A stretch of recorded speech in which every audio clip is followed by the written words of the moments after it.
She hated him with every fibre of her being. The Duke of Ashbourne was everything she despised. Cold, arrogant, untouchable. But when their ship shattered against the rocks and the forest swallowed them whole, hatred became the least dangerous thing between them. Because in the wilderness, with only each other to rely on, she discovered something far more terrifying than his cruelty. The man beneath the mask. And the way her heart betrayed her every time his eyes found hers in the firelight. If you're ready for a tale of enemies forced together, of survival and slow-burning desire, stay with me. Subscribe and comment where you're listening from. Let's begin this journey together. The sky had been screaming warnings all morning, but no one listened. Lady Evelyn Hartley stood at the ship's railing, her gloved hands gripping the cold iron as the vessel pitched violently beneath her feet. The Atlantic stretched endlessly in every direction, dark and churning, the color of old bruises. Rain lashed her face, soaking through the wool of her traveling cloak, but she didn't retreat to the cabin. She couldn't. Not when he was down there, the Duke of Ashbourne. Even his name tasted bitter on her tongue. She'd spent the last 3 days avoiding him. No small feat on a merchant ship bound for the colonies. But the man had a way of occupying space, of making every room feel smaller, every conversation feel like a battlefield. His presence was suffocating, deliberate. As if he knew exactly how much he unsettled her, and took pleasure in it. The ship lurched again, harder this time, and Evelyn's stomach dropped. Thunder cracked overhead, so loud it felt like the sky was splitting open. The sailors shouted to each other in voices swallowed by the wind, their movements frantic as they scrambled to secure the sails. One of them, a young man with sun-weathered skin, glanced her way, his eyes wide with something that looked dangerously close to fear. "My lady, you need to get below deck," he shouted, his voice barely audible over the roar of the storm. Evelyn nodded, but her feet stayed rooted to the spot. There was something hypnotic about the chaos, the way the ocean rose and fell like a living thing, hungry and relentless. She'd always loved the sea. Her father had taken her sailing when she was a girl, before the fever took him, before everything fell apart, before men like the Duke of Ashbourne decided her fate without asking. A wave crashed over the side of the ship, drenching her completely. The cold was shocking, stealing the breath from her lungs. She gasped, stumbling backward, and strong hands caught her before she could fall. "Are you trying to get yourself killed, Miss Hartley?" His voice low and sharp, cutting through the storm like a blade. Evelyn wrenched herself free, spinning to face him. The Duke stood there impossibly composed, despite the rain pouring down his face, his dark coat plastered to his broad shoulders. His hair, usually so meticulously styled, hung in wet strands across his forehead, softening the harsh angles of his face. But his eyes, those cold slate-grey eyes, held no softness. They never did. "I don't recall asking for your assistance, Your Grace," she said, her voice icy despite the tremor in her hands. "And I don't recall offering it out of kindness," he replied smoothly. "But if you drown, I'll be the one blamed for not preventing it. So do us both a favor and get below deck before you do something foolish." Foolish. As if she were a child who needed managing. Evelyn's jaw tightened. She wanted to argue, to throw his condescension back in his perfectly aristocratic face, but another violent lurch of the ship sent them both staggering. This time, the deck tilted at an unnatural angle, and the sound that followed was something Evelyn would remember for the rest of her life, a low, grinding crack that seemed to come from the belly of the ship itself. The Duke's expression changed.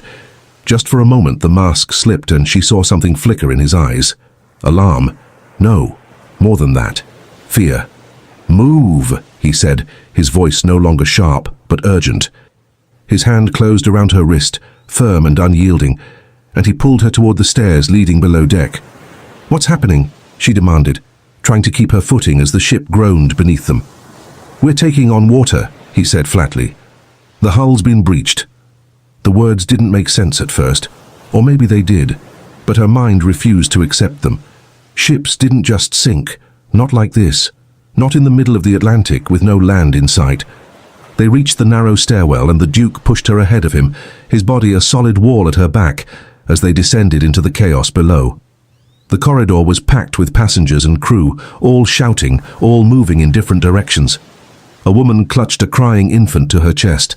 A man shoved past them, his face white with panic. "Stay close to me," the Duke ordered, his hand still locked around her wrist. Evelyn wanted to argue, to tell him she didn't need his protection, But the ship lurched again, and this time the floor seemed to drop out from under her. She slammed into the wall, pain flaring in her shoulder, and suddenly the Duke's arm was around her waist, holding her upright. "We need to get to the lifeboats," he said, his mouth close to her ear so she could hear him over the cacophony. "There are lifeboats." Hope flared in her chest. "Not enough," he said grimly. "But we're getting on one." The certainty in his voice should have been reassuring, but it only made her anger spark hotter. Of course he would get on a lifeboat. Men like him always survived, always landed on their feet while everyone else drowned. They fought their way back up to the deck, and the scene that greeted them was pure chaos. The ship was listing badly now, tilting so far to one side that the railing dipped into the churning water. Sailors were lowering the lifeboats, small fragile things that looked like they'd be swallowed whole by the waves. Passengers swarmed toward them, desperate and shoving. "There's no room," someone screamed. "Women and children first. Get back or I'll—" The Duke's hand tightened on Evelyn's waist, and he moved with brutal efficiency, cutting through the crowd like a knife. She hated that she let him, that she clung to his strength, even as she despised him for it. One of the lifeboats was already being lowered, overcrowded and dangerously unstable. Another was being prepared, sailors barking orders as passengers climbed in. The Duke steered her toward it, his jaw set, his movements precise. "Your Grace." A sailor blocked their path, his expression apologetic but firm. "There's no more space. We're over capacity as it is." The Duke's eyes went cold. "Make space." "Sir, I can't." "I said make space." His voice dropped, quiet and lethal, and the sailor actually flinched. Evelyn pulled away from him, disgust churning in her stomach. "You can't just—" The ship gave another sickening lurch, and then the world exploded. A massive wave slammed into the starboard side, and the sound of splintering wood filled the air. Evelyn's feet left the deck, and for a moment she was weightless, suspended in the chaos. Then she hit the water. The cold was a physical blow, stealing her breath, her thoughts, her ability to scream. The ocean closed over her head, and she couldn't tell which way was up.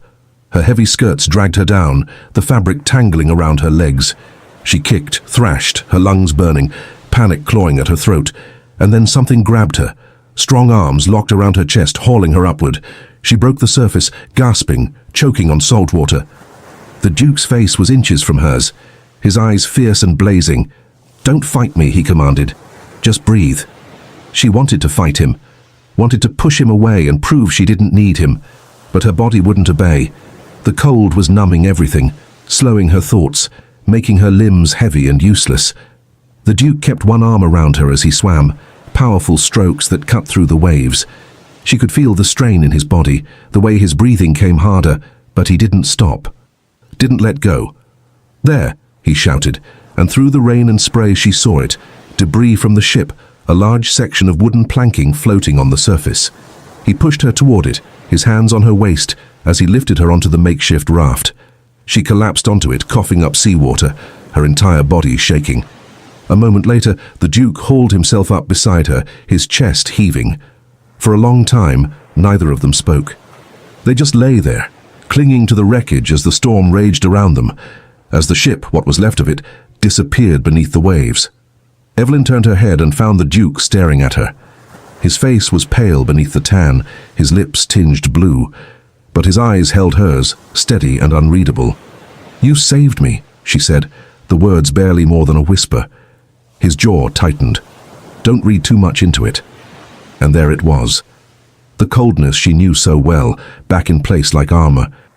Evelyn looked away toward the endless expanse of water. The storm was beginning to ease, the rain softening to a steady drizzle.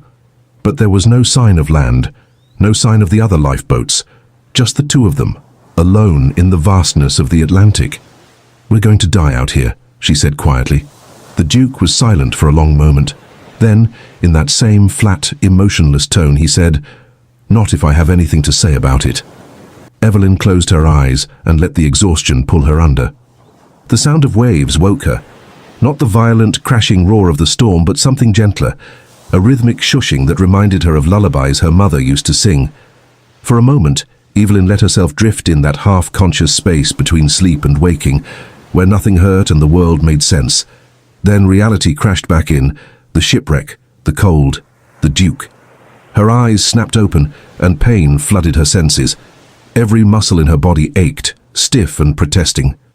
Her throat burned from the salt water she'd swallowed, and her head throbbed with a dull, persistent ache.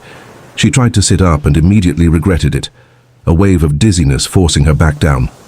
"Don't move too quickly." His voice. "Of course." Evelyn turned her head, slowly this time, and found the Duke crouched a few feet away, his back to her as he worked at something she couldn't see. He'd shed his ruined coat, and his white shirt clung to him, still damp and streaked with sand. His dark hair was disheveled, no longer the picture of aristocratic perfection, and there was a tension in his shoulders that spoke of exhaustion. She looked past him and realized with a jolt that they were no longer on the debris raft. They were on land. A beach stretched out in both directions, pale sand meeting dense dark forest. The ocean rolled gently beyond, deceptively calm now, as if it hadn't tried to kill them hours ago. The sky overhead was overcast, but no longer threatening, the clouds a flat grey that gave no hint of the time of day. "How did we—" Her voice came out as a rasp, and she had to swallow, painfully, before trying again. "How did we get here?" "The current brought us in," the Duke said without turning around. His hands moved efficiently, snapping branches, arranging them in some pattern she couldn't decipher. "You were unconscious. I pulled you onto the shore around dawn." Unconscious. She'd been unconscious and he'd— What? Carried her? The thought made something uncomfortable twist in her chest. "Where are we?" she asked. "I don't know." He finally glanced back at her, his expression unreadable. "An island, clearly. But whether it's inhabited or even on any map, I couldn't say. We drifted for hours." Evelyn forced herself to sit up, ignoring the protests from her body. Her dress was ruined, the pale blue fabric stained and torn, her skirts heavy with salt and sand. Her hair had come completely loose from its pins, hanging in tangled waves down her back.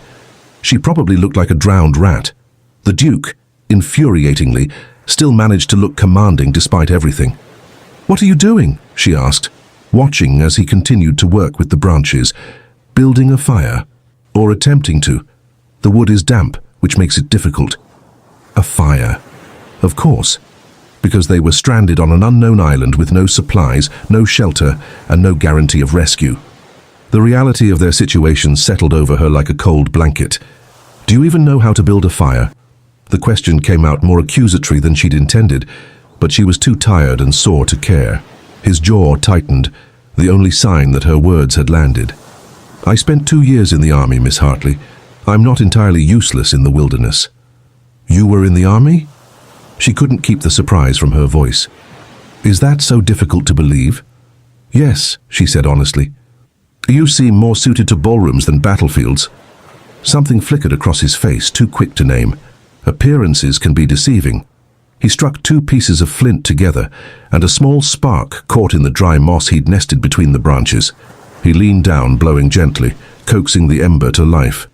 After a moment, a thin trail of smoke began to rise, and then, finally, a small flame. Despite herself, Evelyn felt a flicker of relief. The Duke fed the fire carefully, adding small twigs first, then larger pieces as it grew stronger. The warmth was immediate and wonderful, cutting through the chill that had settled into her bones. She edged closer, holding her hands out toward the flames. "Thank you," she said quietly. He didn't respond, just continued tending the fire with the same focused intensity he brought to everything. The silence stretched between them, uncomfortable and heavy.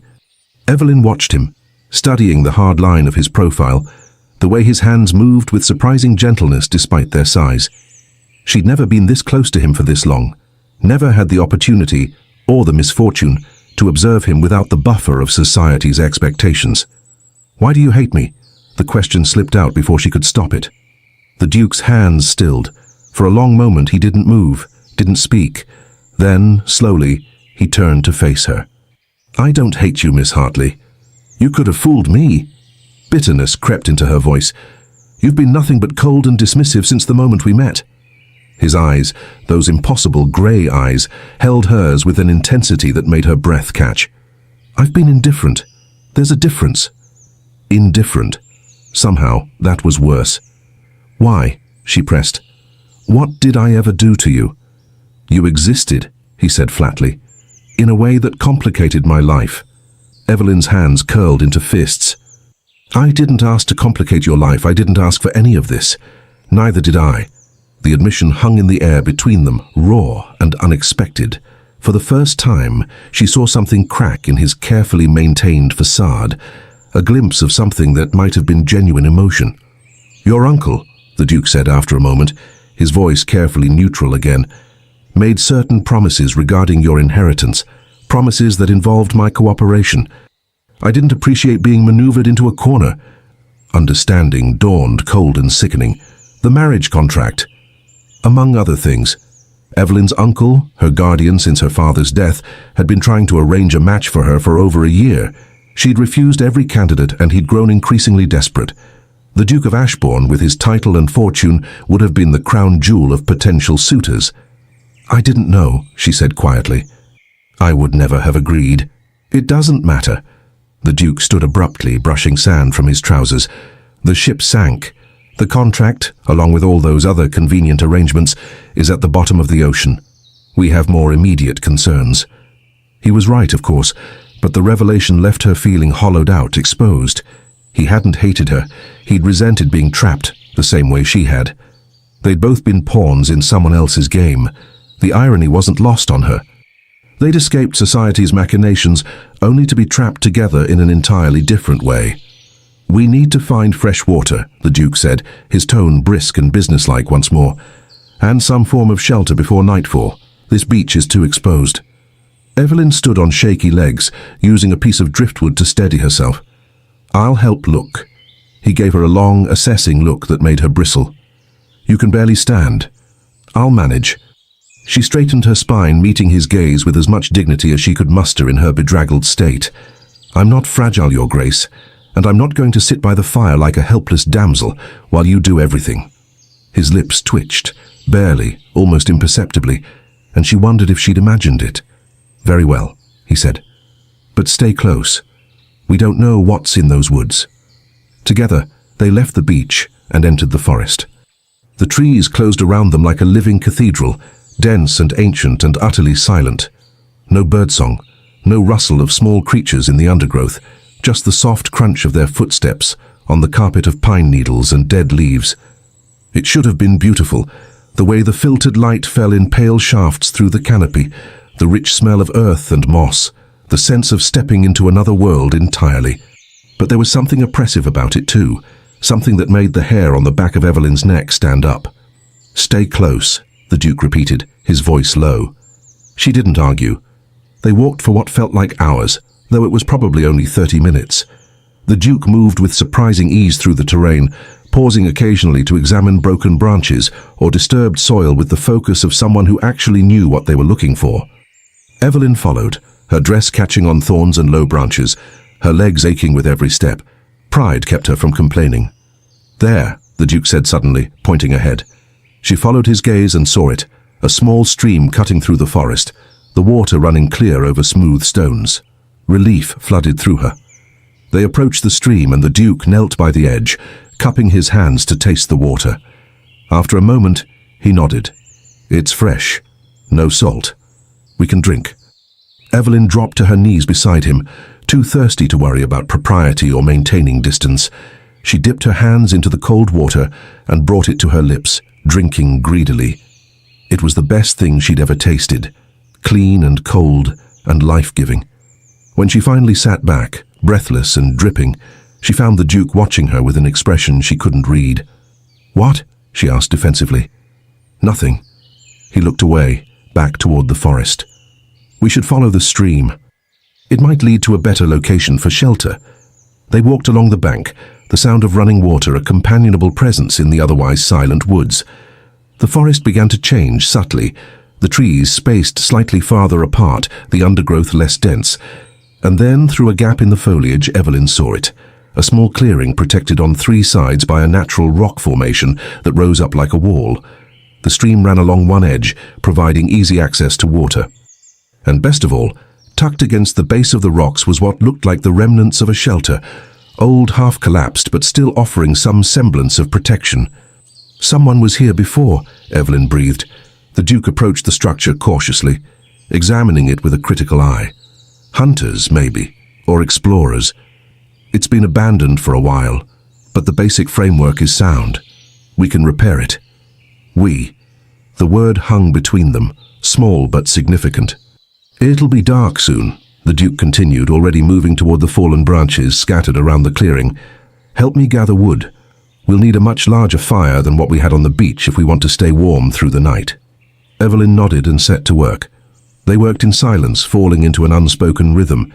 She gathered smaller branches and pine needles for kindling, while he dragged larger logs to the shelter site. Occasionally their paths would cross, and she'd catch a glimpse of the strain in his face, the way he moved with just a hint of stiffness that suggested he was more injured than he'd let on. "Your shoulder," she said during one such moment. "You're favoring it." "It's fine. Let me see." "Miss Hartley, let me see," she repeated more firmly this time. He sighed, a sound of pure exasperation, but stopped what he was doing and turned to face her. Slowly, he pulled back the collar of his shirt, revealing a nasty bruise that spread across his shoulder and collarbone, dark purple edged with sickly yellow. Evelyn winced. "That needs to be treated." "With what?" He gestured to the forest around them. "We have no supplies, no medicine. It will heal on its own. Or it will get infected and you'll die, leaving me stranded here alone." She softened her tone slightly. "There are plants that can help. My father taught me some field medicine when I was young. Let me at least try." He regarded her for a long moment, something shifting in his expression. Then, surprisingly, he nodded. "After we finish here," he said, "before the light fades completely." It wasn't much, but it was a start. By the time the sun began its descent toward the horizon, they'd transformed the clearing. The shelter was reinforced with fresh branches, woven between the old framework, creating a windbreak that would at least keep out the worst of the night chill. A fire pit had been dug near the entrance, lined with stones from the stream. And beside it, Evelyn had arranged her findings: strips of bark that could serve as bandages, leaves from a plant she recognized as having mild antiseptic properties, and moss for padding.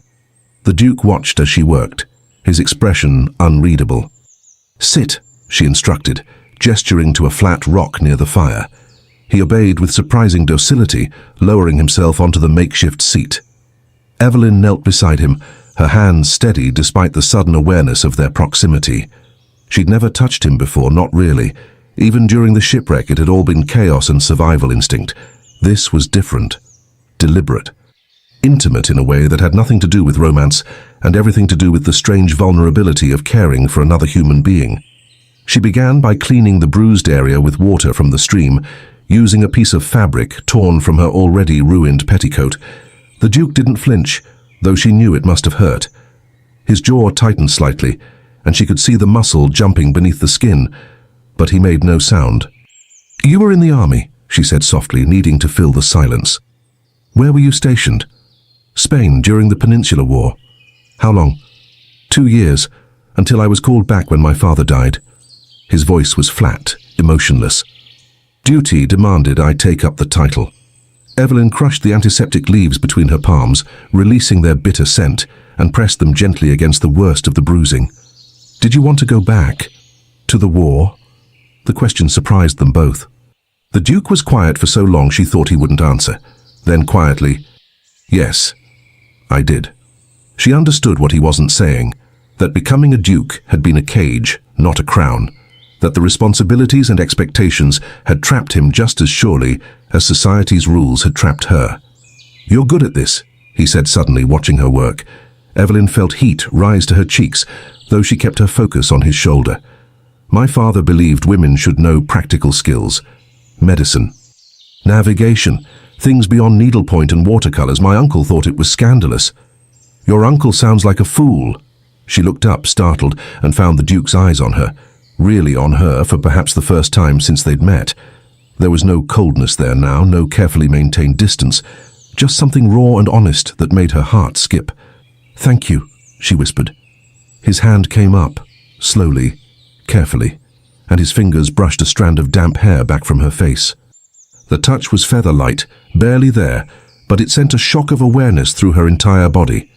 "You're welcome," he said, his voice low and rough in a way she'd never heard it before. For a moment, The world narrowed to just the two of them. The crackling fire, the gathering darkness, the warmth of his skin beneath her hands. Then a log shifted in the fire pit, sending up a shower of sparks, and the spell broke. Evelyn pulled back, her heart racing. That should help. The bruising will take time to heal, but as long as it doesn't get infected, you'll be fine. Thanks to you. The Duke stood, rolling his shoulder experimentally. We should eat something. I found some berries earlier. I believe they're safe. They shared the meager meal in silence, sitting on opposite sides of the fire. But something had shifted between them, subtle but undeniable. The hostility that had defined their interactions before was gone, replaced by something more complex. Something dangerous. As darkness fell completely and the forest came alive with nocturnal sounds, Evelyn lay down in the shelter, exhausted beyond measure. The Duke took up position by the entrance, his back against the wooden frame, keeping watch. You should sleep too, Evelyn said quietly. I will. In a while. She wanted to argue, to point out that he needed rest as much as she did. But her eyes were already closing, her body surrendering to exhaustion. The last thing she saw before sleep claimed her was the Duke's silhouette against the firelight, steady and strong, a guardian between her and the darkness. And for the first time since the ship went down, she felt almost safe. Morning came slowly, filtered through layers of mist that clung to the forest floor like something alive. Evelyn woke to the smell of smoke and something else, something unfamiliar and strangely appealing. Her eyes opened to find pale light seeping through the gaps in their makeshift shelter, and for a disorienting moment, she couldn't remember where she was. Then memory returned in a rush. The shipwreck, the island, the Duke. The Duke, who was currently crouched by the fire, turning something over the flames with a stick. She sat up, wincing as her muscles protested. Every part of her body ached from yesterday's ordeal, and her dress, what was left of it, had dried into a stiff, uncomfortable mass of fabric and salt. You're awake, the Duke said without turning around. Good. Breakfast is almost ready. Breakfast, Evelyn's voice came out rough with sleep. She cleared her throat and tried again. What kind of breakfast? Fish. I set some traps in the stream last night. He glanced back at her, and something in his expression made her breath catch. Pride, maybe, or satisfaction at having provided. They're small, but they'll keep us from starving. Evelyn moved to the entrance of the shelter, her curiosity overcoming her stiffness. Sure enough, 2 small fish were roasting over the coals, their skin crisping and golden. Her stomach growled loudly in response. The Duke's lips twitched. I'll take that as approval. Where did you learn to make fish traps? She asked, settling herself on the same flat rock she'd used last night. The stone was cool beneath her, already damp with morning dew.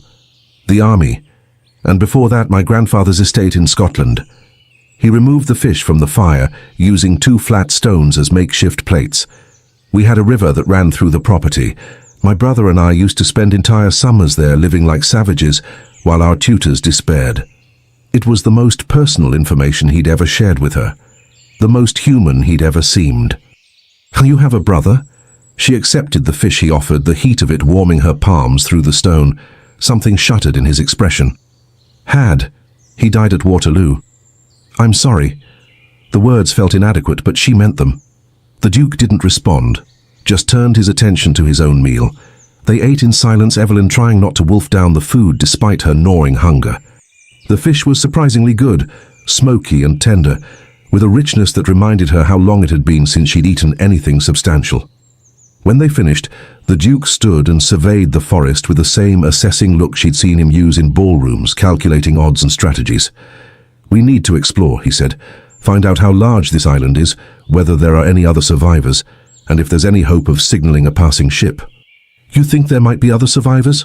Hope flickered in her chest. It's possible. The lifeboats made it into the water before the ship went down. Some of them might have reached land. His jaw tightened. We need to know. Evelyn nodded, pushing herself to her feet. Then let's go.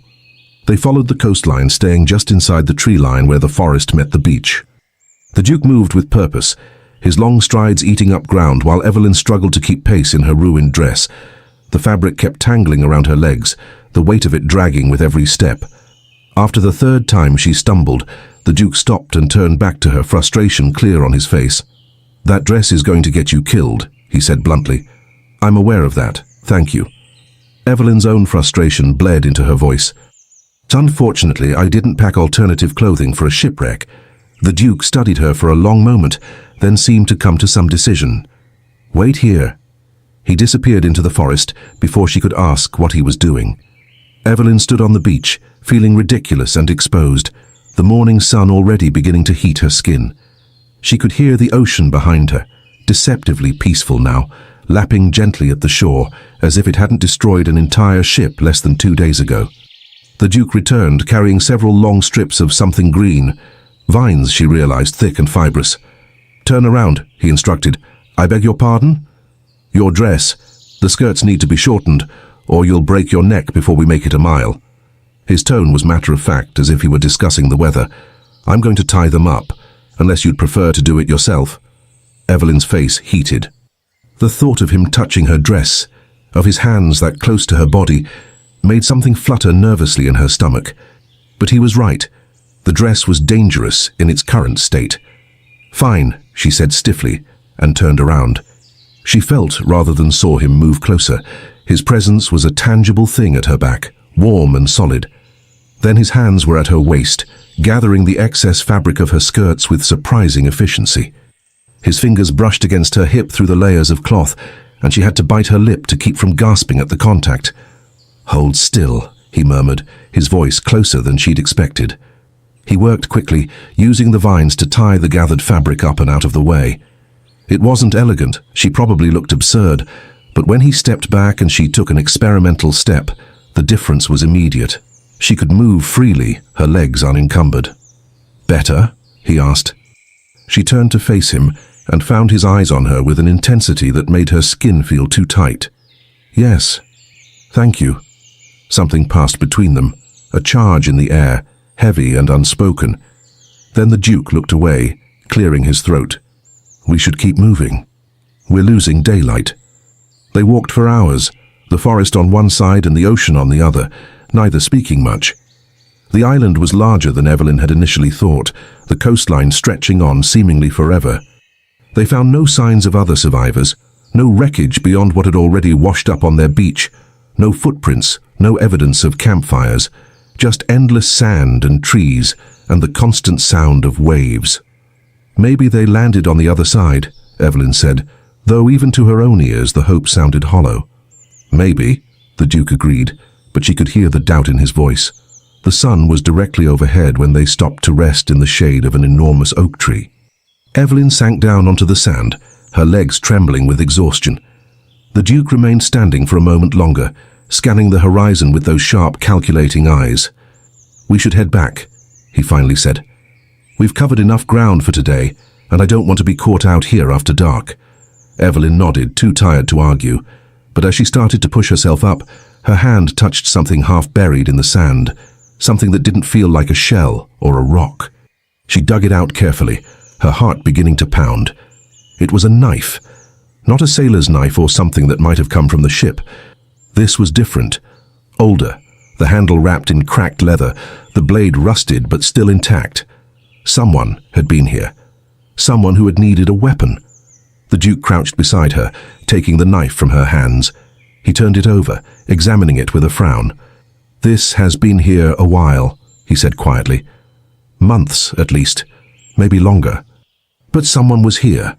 Evelyn looked around the beach with new eyes, searching for other signs. "Someone survived and either left or died here," the Duke finished, his voice flat. "Either way, they're long gone." The implication hung between them, cold and unavoidable. They might not be the first people to be stranded on this island, and they might not be the first to die here either. The Duke slipped the knife into his belt, the movement casual, but his expression grim. "Come on. We need to get back to camp before—" A sound cut him off, a rustling in the forest behind them, too loud and deliberate to be the wind. They both froze. The Duke's hand went to the knife, his body shifting subtly to place himself between Evelyn and whatever was in the trees. His eyes had gone hard, alert, every muscle tense and ready. "Stay behind me," he said, his voice barely above a whisper. The rustling came again, closer this time, branches snapping. Something big moving through the undergrowth. Evelyn's heart hammered against her ribs. Her mind conjured images of wild animals, bears, wolves, things with teeth and claws. She pressed closer to the Duke's back, hating herself for the fear, but unable to stop it. And then it emerged from the forest. Not an animal, a man. He was filthy, his clothes little more than rags, his hair and beard wild and matted. But his eyes were sharp and aware and fixed on them with an intensity that made Evelyn's blood run cold. For a long moment, no one moved. The stranger looked at them, and they looked back, the tension thick enough to choke on. Then the man smiled, showing teeth that were surprisingly white in his weathered face. "Well," he said, his voice rough from disuse but unmistakably English, "I wasn't expecting company." The Duke's hand tightened on the knife. "Who are you?" "I could ask you the same question." The stranger's smile widened, but I suspect we already know the answer. "Shipwreck survivors, yes? The storm 2 nights ago." "Yes," Evelyn said before the Duke could stop her. "Our ship went down. We've been stranded here since. Are there others? Did anyone else survive?" The stranger's expression shifted, something that might have been pity crossing his face. "Others? No, I'm afraid you're the only ones I've seen. But then I haven't been to the eastern shore in weeks. There might be survivors there." "How long have you been here?" the Duke asked, his tone carefully neutral. "Here? On this god-forsaken rock?" The stranger laughed, but there was no humor in it. 3 years, maybe 4. I stopped counting after the first winter. 3 years. The words hit Evelyn like a physical blow. "But surely," she started, "surely someone came looking. Surely a ship passed by." The stranger shook his head. "This island isn't on any maps, my dear. We're too far from the shipping lanes. The only reason I'm still alive is luck and stubbornness." The Duke's expression had gone carefully blank, but Evelyn could see the tension in his shoulders, the way his jaw had tightened. He was calculating, weighing options, deciding whether this man was a threat or an asset. "You've survived here for 3 years, the Duke said slowly. "You must know the island well. Better than anyone, I'd wager." The stranger's eyes gleamed with something that might have been pride or madness. "I know where the fresh water is, where the game trails run, which plants are safe to eat and which will kill you. I know every cave, every clearing, every dangerous tide pool. Then perhaps," the Duke said carefully, "we could come to an arrangement. You help us survive, teach us what you know. In exchange for what?" The stranger's smile turned sharp. "What could you possibly offer me that I don't already have?" "Hope," Evelyn said quietly. Both men turned to look at her. "Hope that we might find a way off this island," she continued, meeting the stranger's eyes. 3 people have a better chance than 1, and if we do find rescue, we'll make sure you come with us." The stranger studied her for a long, uncomfortable moment. Then he threw back his head and laughed, a sound that echoed through the trees like breaking glass. "Hope," he repeated, still chuckling. I'd almost forgotten what that sounded like. He stepped forward, extending a grimy hand. "Thomas Beckett, former lieutenant in His Majesty's Navy, and apparently your new neighbor." The Duke hesitated only a moment before gripping the offered hand. "Alexander Pemberton, Duke of Ashbourne." Beckett's eyebrows shot up. "A duke? Well, well. The island does attract a higher class of castaway these days." His eyes shifted to Evelyn. "And you are?" "Lady Evelyn Hartley." "A pleasure, Lady Evelyn." Beckett's smile softened slightly. "Though I wish we were meeting under better circumstances." "As do I, Mr. Beckett." "Just Beckett, please. We're beyond formality out here." He gestured back toward the forest. "Come. My camp is about an hour's walk inland. You'll be safer there than wherever you've been sheltering. And I have food, real food, not just fish and berries." The Duke glanced at Evelyn, a silent question in his eyes. She gave a small nod.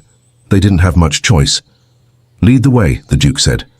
As they followed Beckett into the forest, Evelyn couldn't shake the feeling that everything had just changed. For better or worse, they were no longer alone on the island. But alone, she was beginning to realize, might have been safer. Beckett's camp was nothing like their crude shelter. It was a proper structure, walls made of woven branches and packed mud, a roof thatched with palm fronds that looked weatherproof and solid. Inside, it was surprisingly organized, a sleeping platform raised off the ground, storage areas carved into the natural rock face, even a rudimentary table fashioned from a flat stone balanced on two stumps. "Home sweet home," Beckett said, spreading his arms with a theatrical flourish. "Not Buckingham Palace, I'll grant you, but it keeps the rain out and the predators away." "Predators?" Evelyn's voice came out higher than she intended. Beckett's smile was grim. "Wild boar, mostly.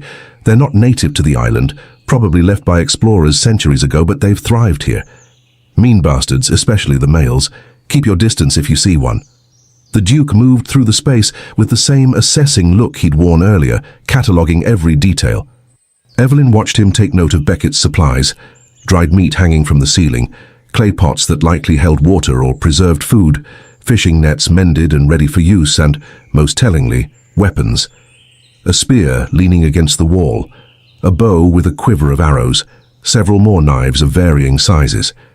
"You've done well for yourself," the Duke observed, his tone carefully neutral. 3 years is a long time to learn or die." Beckett pulled down strips of what looked like dried fish and offered them. "Eat. You both look half-starved."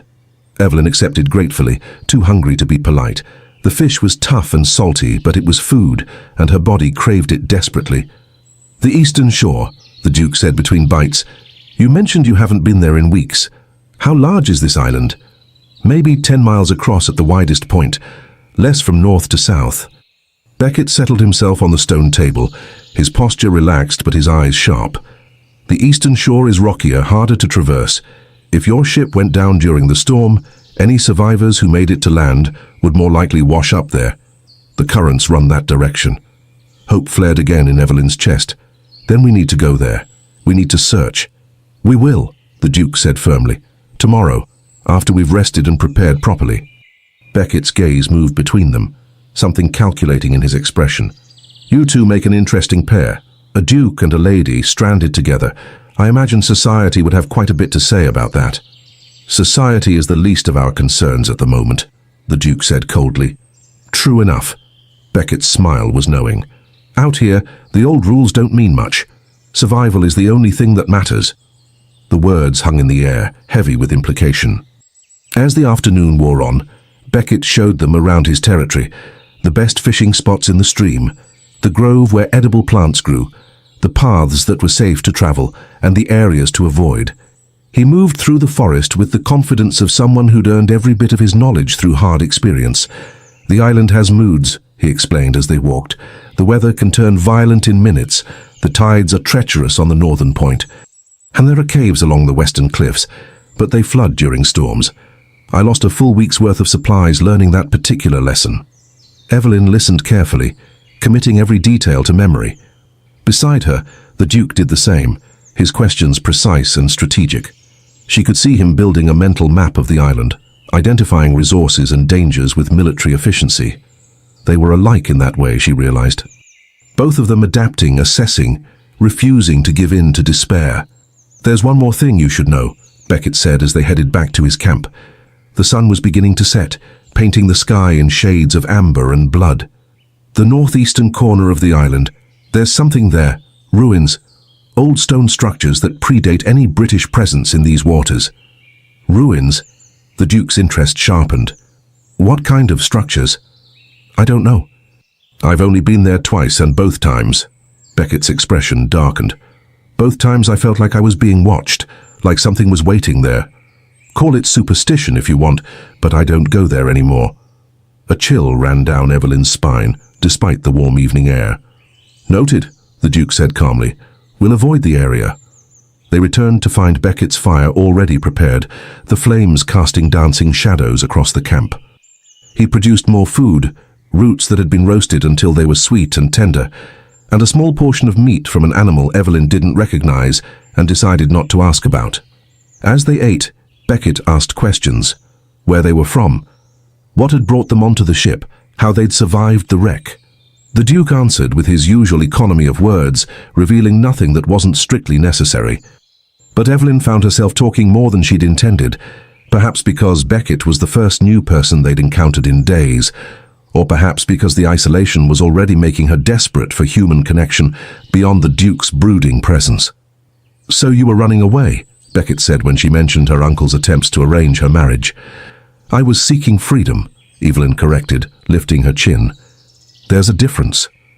"Is there?" Beckett's smile was enigmatic. "It seems to me running and seeking are two sides of the same coin. Both require leaving something behind." "And what were you running from, Mr. Beckett?" the Duke asked, his voice quiet but sharp. The smile faded from Beckett's face. "Nothing, and everything. The Navy. It didn't end well for me. Court-martial, disgrace. When my ship sank in these waters, I suppose some might say I got what I deserved." "No one deserves to be stranded and forgotten," Evelyn said softly. Beckett's eyes met hers across the fire, and for a moment she saw genuine pain there. "You're kind, Lady Evelyn. Hold on to that. The island will try to take it from you." As darkness fell completely, Beckett offered them space in his shelter. "It's not large, but it's better than whatever you've cobbled together on the beach. You'll be warmer here. Safer." The Duke hesitated, and Evelyn could read the calculation in his expression. Accepting hospitality meant obligation. It meant trust. And trust was a dangerous currency with a man they'd known for mere hours. But practical need won out. "Thank you," the Duke said. "We accept." Beckett showed them to a corner of the shelter that he'd already prepared with dried grass for bedding. "I'll take first watch tonight. We rotate every few hours. You'll learn the rhythm soon enough." "Watch for what?" Evelyn asked. "Everything." Beckett's expression was serious. "The boar I mentioned, snakes, storms, and sometimes—" He trailed off, shaking his head. "Sometimes just the dark. It plays tricks out here." He left them alone, settling himself by the entrance with his spear across his knees. Evelyn sat on the grass bedding, suddenly aware of how close she would be sleeping to the Duke. The shelter was cramped, the space intimate in a way that made her heart beat faster. The Duke seemed to be thinking the same thing. He remained standing, his jaw tight, his hands clenched at his sides. "I'll sleep by the entrance," he said finally. "Give you privacy."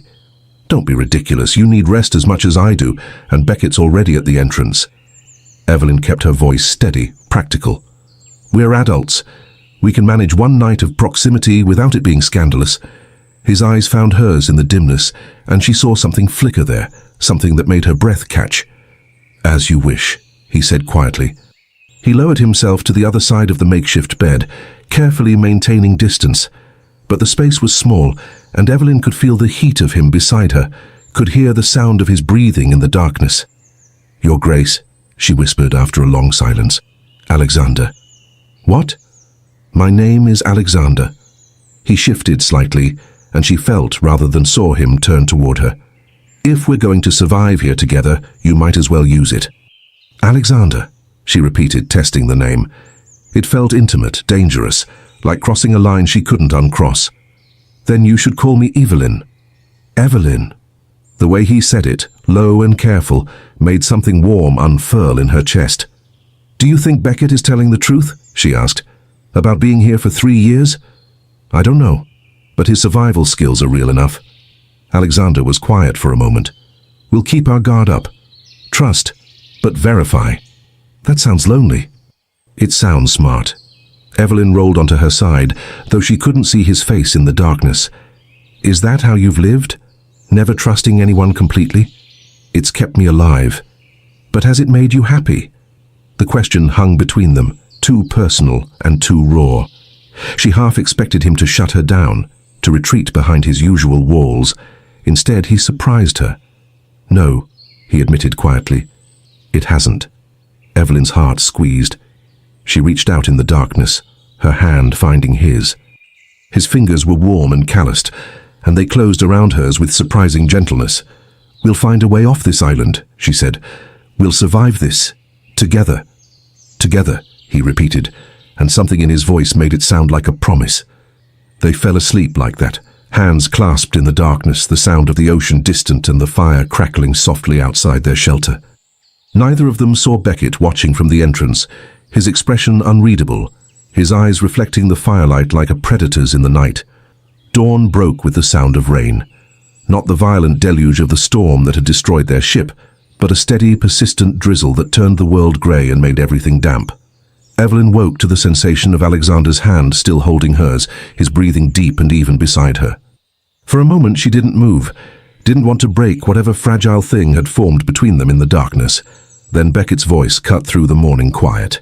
"We should wait out the rain before heading east. The paths will be slick, and we'll be moving through difficult terrain." Alexander's hand tightened briefly around hers before releasing.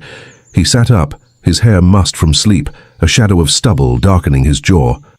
He looked nothing like the pristine Duke she'd known in London, and somehow that made him more real, more present. "How long will the rain last?" Alexander asked, his voice rough from sleep. Beckett shrugged, poking at the fire he'd kept burning through the night. "Could be an hour, could be all day, the island decides." Evelyn pushed herself up, her muscles protesting. She felt Alexander's eyes on her, that same intensity from last night, before he looked away and ran a hand through his disheveled hair. They spent the morning confined to the shelter, while rain drummed steadily on the thatched roof. Beckett occupied himself with repairing fishing nets, his hands moving with the practiced ease of someone who'd performed the task 1,000 times. Alexander watched him work, asking occasional questions about technique and materials. Evelyn found herself studying both men, the contrast between them striking. Beckett was lean and weathered, his movements economical, his eyes constantly darting to the forest beyond as if expecting threat. Alexander remained controlled even in stillness, but there was a tension in his shoulders that hadn't been there before, as if proximity to Beckett made him vigilant in a way the wilderness alone hadn't. "You said you were court-martialed," Alexander said suddenly, breaking the comfortable silence. "What were the charges?" Beckett's hands stilled on the net. His smile, when it came, was brittle. "Direct, aren't you?" "I find it saves time." "Insubordination, striking a superior officer." Beckett resumed his work, though his movements had lost their ease. "The officer in question was beating a cabin boy, 14 years old, for spilling rum. I intervened. The captain took exception to my methods." "Your methods?" Evelyn asked. "I broke the bastard's nose." Beckett's voice held no remorse. "Would do it again given the chance. But the Navy values hierarchy over justice, so here I am." Alexander studied him for a long moment. That took courage. Or stupidity. Sometimes they looked the same. The rain finally eased around midday, thinning to a mist that clung to the forest like breath. Beckett declared it passable, and they prepared to leave. He distributed supplies, strips of dried meat, water skins made from animal bladders, and weapons. A knife for Evelyn, though she already had the one Alexander had found. A longer blade for Alexander. Beckett kept his spear. "Stay close," Beckett instructed as they set out. "The eastern trails are narrow and the undergrowth is thick, easy to get turned around." They moved in single file, Beckett leading, then Evelyn, with Alexander bringing up the rear. His presence at her back was a constant, reassuring pressure. Every so often she'd glance behind and find his eyes already on her, alert and watchful. The forest here was different from the western side, darker, more oppressive. The trees grew closer together, their branches forming a canopy so dense that little light penetrated. Moss covered everything, thick and emerald green, muffling their footsteps. The air smelled of rot and growing things, fecund and heavy. "Careful here," Beckett said, pointing to a patch of ground that looked no different from the rest. "Bog. Step wrong and you'll sink to your waist before you can blink." They skirted the dangerous area, following a path that only Beckett seemed able to see. Evelyn's nerves stretched tighter with each step. The silence here felt wrong. No bird song, no rustle of small animals, just the drip of water from leaves and their own carefully placed footfalls. "How much farther?" she asked, her voice barely above a whisper. "Another hour to reach the eastern cliffs. Then we follow the coast north." Beckett paused, tilting his head as if listening to something she couldn't hear. "The rocks there are sharp. The tide comes in fast. We'll need to time it right." They pressed on. The forest eventually began to thin, and Evelyn could hear it before she saw it. The crash of waves against stone, louder and more violent than the gentle lapping at their beach. When they finally emerged from the trees, she understood why. The eastern shore was a wall of black rock rising 30 feet from the water, jagged and unforgiving. Waves exploded against it with tremendous force, sending spray high into the air. No gentle beach here, no safe landing, just stone and fury and the unrelenting assault of the sea. "Dear God," Evelyn breathed. "If anyone survived the wreck and washed up here..." Alexander's voice was grim. "They wouldn't have lasted long. Maybe they made it to the rocks, Evelyn said, desperate to hold on to hope. Maybe they climbed up. Beckett pointed north along the cliff line. There are places where the rocks form natural steps. If they had strength left after the swim, they might have made it. We'll search. But Evelyn... He used her first name deliberately, his expression gentle.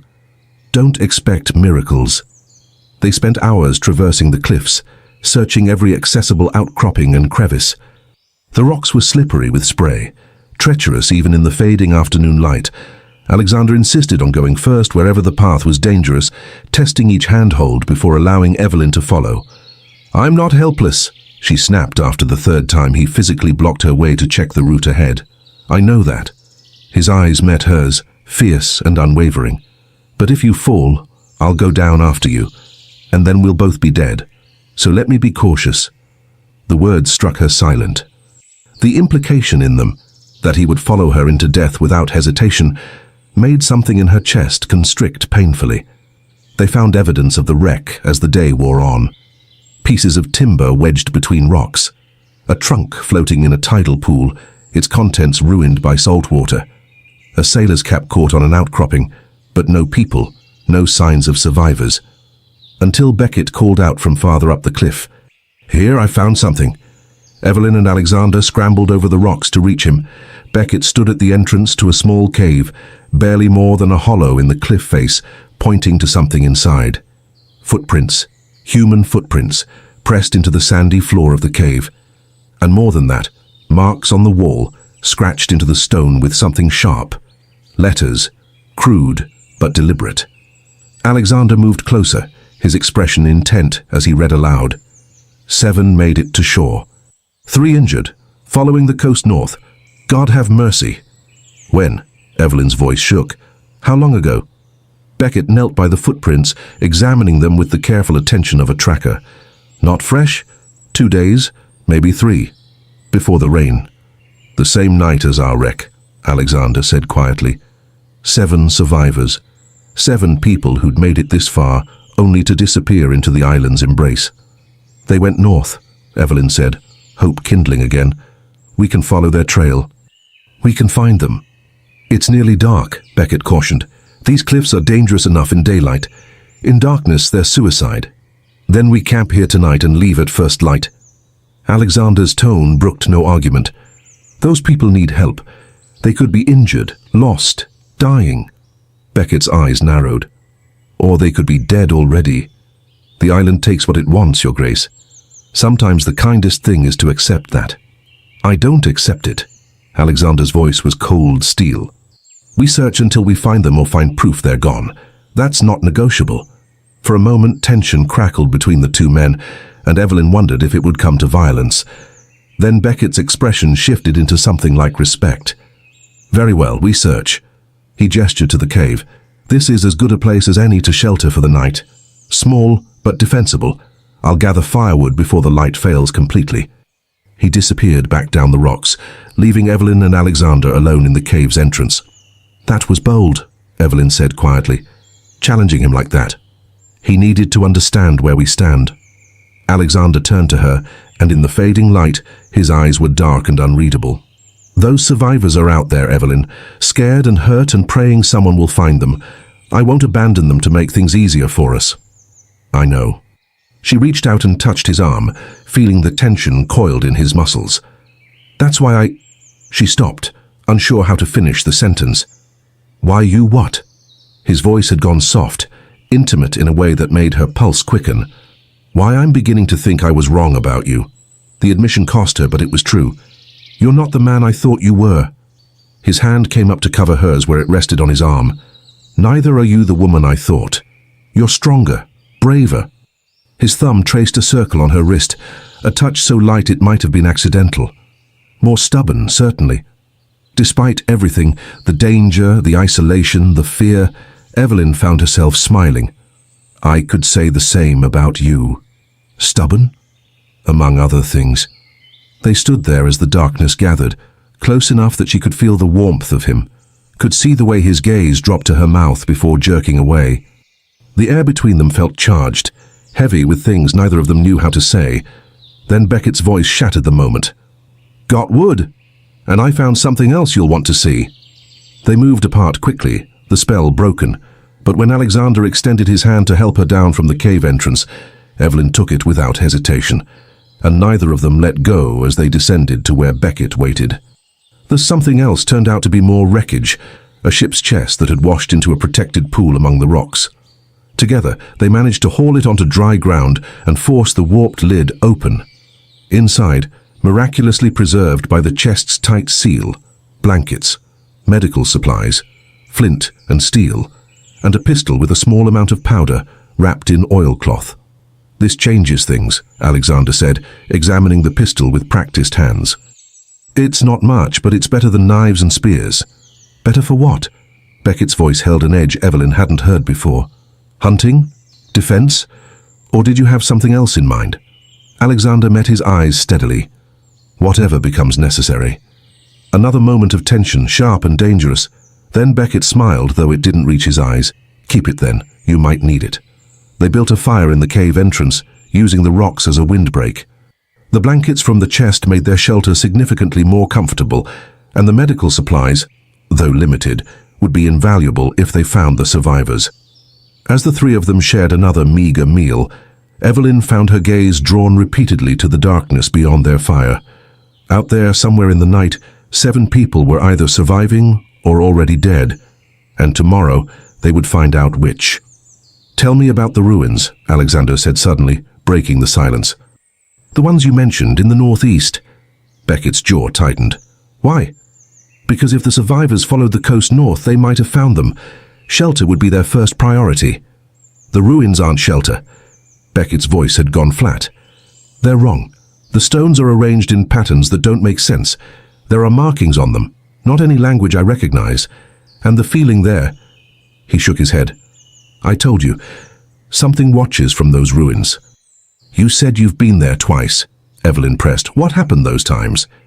Beckett stared into the fire, his expression distant. "The first time I heard voices, whispering in a language I couldn't understand. I told myself it was the wind, the way it moves through the stones, but the second time—" He paused, his hands clenching. "The second time I saw something, a shadow that moved wrong, that watched me. I ran, and I swear it followed. I could feel it at my back all the way to my camp." Silence fell, heavy and oppressive. "Superstition," Alexander said finally, but his voice lacked conviction. "Maybe." Beckett's eyes glinted in the firelight. "Or maybe this island is older than we know. Maybe we're not the first to be stranded here. Maybe we won't be the last." "That's enough," Evelyn said sharply, surprising herself. "We're all exhausted and frightened, and telling ghost stories won't help anyone. We search for the survivors tomorrow. If we find the ruins, we'll deal with them then, with clear heads and daylight." Both men looked at her, and she saw respect in their gazes. "You're right," Alexander said. "We should rest. I'll take first watch." "Wake me in 3 hours," Beckett said. "You need sleep as much as anyone." They settled in for the night, arranged around the fire. Evelyn wrapped herself in one of the salvaged blankets, the wool scratchy but warm. She tried to sleep, but her mind raced with images of survivors struggling through the darkness, of ruins that watched, of shadows that moved wrong. She must have dozed eventually, because she woke to the sound of voices, low, urgent. Alexander and Beckett, speaking in tones carefully modulated not to wake her. "Don't trust you," Alexander was saying. "Smart." Beckett's voice held dark amusement. "I wouldn't trust me either. But out here, Your Grace, trust is a luxury. What matters is whether we're useful to each other. And when we stop being useful, then we part ways, or we don't." A pause. "You care about her, the lady." It wasn't a question. Evelyn's breath caught. She kept her eyes closed, her breathing even, every nerve straining to hear Alexander's response. "That's none of your concern. It is if it makes you reckless. Care makes men do stupid things, heroic things, fatal things. I'm not a fool, Beckett. I know what's at stake." "Do you?" Another pause, longer this time. 3 years I've survived here alone. Know why? Because I don't let sentiment cloud my judgment. Because I accept the island's rules. You're still trying to impose your own rules, your own code. That's going to get you killed. Then I'll die honorably. You'll just die. Beckett's voice dropped even lower. "But I'll make you a deal. I'll help you find your survivors. I'll teach you what I know. And if rescue comes, I'll make sure Lady Evelyn gets home safely. But in return, you accept that sometimes survival means doing things that would horrify your London society. What things? Whatever becomes necessary. The words hung there, chilling and ambiguous. Evelyn waited for Alexander's response, her heart pounding so hard she was certain they would hear it. I'll do what I must to protect Evelyn, Alexander said finally, but I won't become a monster to do it. Beckett laughed softly. The island will test that conviction, Your Grace, and I have a feeling you'll surprise yourself. Silence fell then, and after a few minutes, Evelyn heard the sound of movement, someone settling down to sleep, someone else taking up watch position. She lay in the darkness, her mind spinning. Alexander cared about her, enough that Beckett had noticed, enough that it was being used as leverage. The knowledge should have frightened her, but instead it filled her with a warmth that had nothing to do with the blankets. Outside the cave, waves crashed against stone with relentless fury, and somewhere in the night, 7 survivors waited for rescue that might never come. Tomorrow they would search. Tomorrow they would face whatever the island held. But tonight, wrapped in wool that smelled of salt and smoke, Evelyn allowed herself one moment of something dangerously close to hope. And when she finally slept, she dreamed of Alexander's hand in hers, steady and warm in the darkness. Morning came with fog so thick it turned the world into something unreal. Evelyn woke to find Alexander crouched at the cave entrance, staring into the white nothingness with an expression that made her chest tighten. He looked exhausted, dark circles shadowing his eyes, his jaw tight with tension he was barely containing. "Did you sleep at all?" she asked softly. He didn't turn. Some. A lie. She knew it as surely as she knew her own name. Beckett was already up and moving, checking their supplies with the efficiency of long practice. "The fog will burn off in an hour or so. We can start the search then." "We start now," Alexander said, his voice flat and unyielding. "Those people have been out here for 3 days. Every hour we wait could mean the difference between life and death. Every hour we wait could also mean we don't fall off a cliff in the fog," Beckett countered. "Dead rescuers help no one." Evelyn pushed herself up, wrapping the blanket around her shoulders against the morning chill. "We can follow the cliff line. Stay close to the rock face. As long as we're careful, the fog shouldn't be a problem." Both men looked at her, and she lifted her chin, daring them to argue. Alexander's lips curved into something that almost resembled a smile. "Practical as always, Lady Evelyn. Someone has to be." They gathered their things and set out into the fog, moving slowly, feeling their way along the rocks. The world had shrunk to a radius of perhaps 10 feet in any direction. Beyond that, everything dissolved into blank whiteness. The sound of the waves was muffled, distant, coming from all directions at once, in a way that was profoundly disorienting. Beckett led again, testing each step before committing his weight. "Stay in single file. Keep one hand on the rock wall. If you lose contact with it, stop immediately and call out." They moved like that for what felt like hours, though Evelyn suspected it was less. Time became elastic in the fog, stretching and compressing in ways that made her head swim. Occasionally they would call out, hoping for a response from the survivors. But only silence answered, heavy and complete. The fog did eventually begin to thin, just as Beckett had predicted. First it went from white to grey, then from grey to translucent. Shapes emerged gradually, rocks, trees, the darker line of the forest beyond the cliffs. And then, quite suddenly, the sun burned through, and the world snapped back into focus. They stood on a narrow shelf of rock, perhaps 50 feet above the water. Ahead the cliffs curved inland, forming a small bay where the waves were less violent. And beyond that, rising from the forest floor like broken teeth, were the ruins. Evelyn's breath caught. They were unlike anything she'd expected. Not medieval castle ruins or Roman columns, but something older. Strange. The stones were massive, each one easily twice the height of a man, and they were arranged in a circle around a central structure that might once have been a temple or a tomb. The surface of each stone was covered in carvings, symbols that seemed to writhe and shift in the morning light. "There," Alexander said, pointing. "Do you see?" Evelyn followed his gaze and saw it, a thin column of smoke rising from somewhere within the ruins.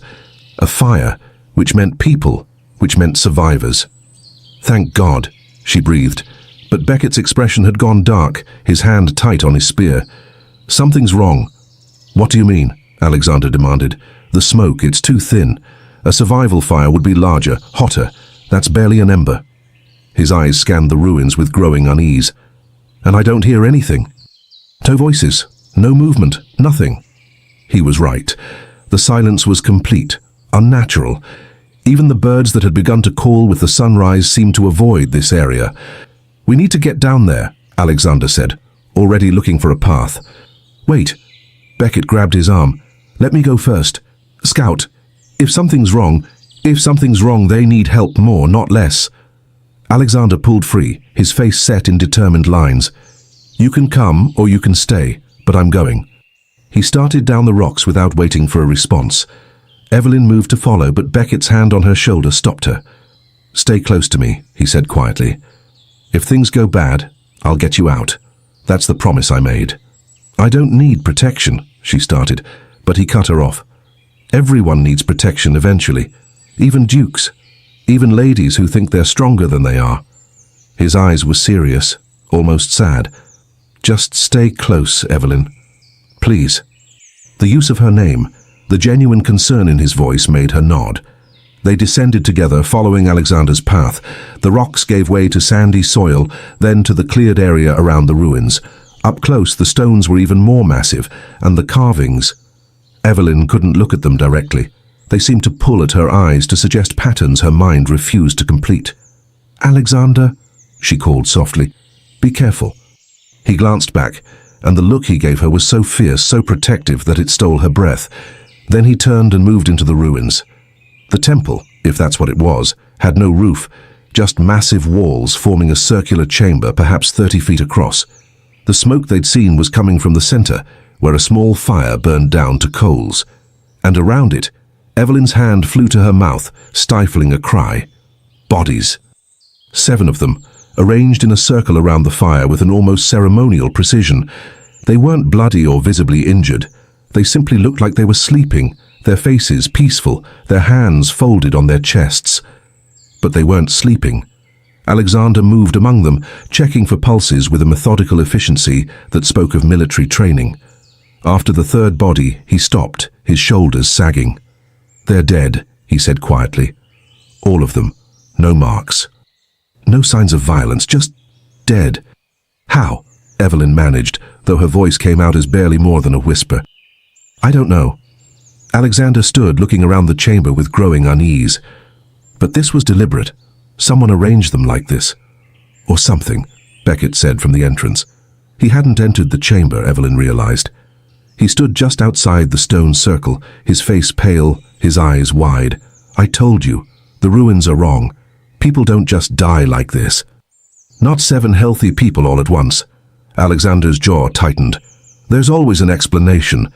Maybe they ate something poisonous. Maybe they had injuries we can't see. Maybe you should stop making excuses and accept what's in front of you. Beckett's voice had gone hard. The island wanted them, so it took them. Just like it will take us if we stay here. That's superstitious nonsense, Alexander said flatly. Is it? Beckett gestured to the bodies. Then explain this. Explain the perfect circle. Explain the fact that their fire is still burning after 3 days. Explain why every instinct I have is screaming at me to run. As if in response to his words, a sound echoed through the ruins. Low and resonant, like a bell or a horn, but coming from no visible source. The stones seemed to vibrate with it, and the carvings, those impossible shifting carvings, began to glow faintly, a sickly greenish light that had nothing to do with the sun. Out, Alexander ordered, his voice sharp with command. Now! They didn't need to be told twice. Evelyn turned and ran, Beckett beside her, Alexander at their heels. Behind them the sound grew louder and the light brighter, and the air itself seemed to thicken, pressing against them like something alive and malevolent. They burst out of the ruins and kept running, crashing through the undergrowth, not stopping until they were well into the forest, and the ruins were lost behind the trees. Only then did they stop, gasping, their hearts pounding. What the hell was that? Alexander demanded. I told you, Beckett said, his voice shaking. The ruins are wrong, and now they know we're here. Evelyn looked back toward where the ruins stood hidden by the forest. The sound had stopped, and the unnatural glow had faded, but she could still feel it. A presence, A weight, something ancient and hungry, and utterly inhuman, watching them with interest. "The survivors," she said quietly. "They died in there, but why? What killed them? Does it matter?" Beckett's laugh was bitter. "They're dead and we're alive, and if we're smart, we'll stay as far from those stones as possible." Alexander's expression had gone cold and calculating. "We need to go back. There might be supplies." "Are you insane?" Beckett grabbed his arm. "7 people just died in there and you want to go back?" "I want answers." Alexander pulled free, his eyes blazing. "I want to know what we're dealing with, because ignorance will kill us just as surely as whatever happened to them. Then you go alone." Beckett stepped back, shaking his head. "I'm done with the ruins. I'm done with mysteries. And I'm done risking my life for dead people." "Beckett," Evelyn started. "No," he cut her off, his voice final. "I've survived here for 3 years by trusting my instincts, and my instincts say that place is death. You want to investigate? You want to solve the island's secrets? You do it without me." He turned and walked away, disappearing into the forest with the ease of long practice. Evelyn and Alexander stood alone in the clearing, the morning sun bright and cheerful in complete opposition to the horror they'd just witnessed. "He's right," Evelyn said quietly. "Going back would be foolish." "Probably." Alexander's jaw was tight, his hands clenched. "But those people deserve better than being left in that place. They deserve burial, dignity. And if whatever killed them kills us too?" He looked at her then, really looked at her, and the expression on his face made her heart ache. "Then at least we died trying to do the right thing." God, he was noble, stubborn and infuriating, and absolutely, impossibly noble. "You're not going alone," she said, making the decision even as the words left her mouth. "If you're going back, I'm coming with you." "Evelyn, don't." She stepped closer, close enough to see the flecks of darker grey in his eyes, close enough to feel the tension radiating from him. "Don't try to protect me by leaving me behind. We're in this together, remember? You said it yourself." His hand came up, his fingers catching a strand of hair that had escaped from her braid. He tucked it behind her ear with a gentleness that seemed at odds with everything else about this moment. "You make it impossible to argue with you," he said softly. "Good. Then it's settled." She straightened her shoulders, gathering her courage. "We go back, we bury the dead, we look for supplies, and then we get as far from those ruins as we can manage." Alexander studied her for a long moment. Then, slowly, he nodded.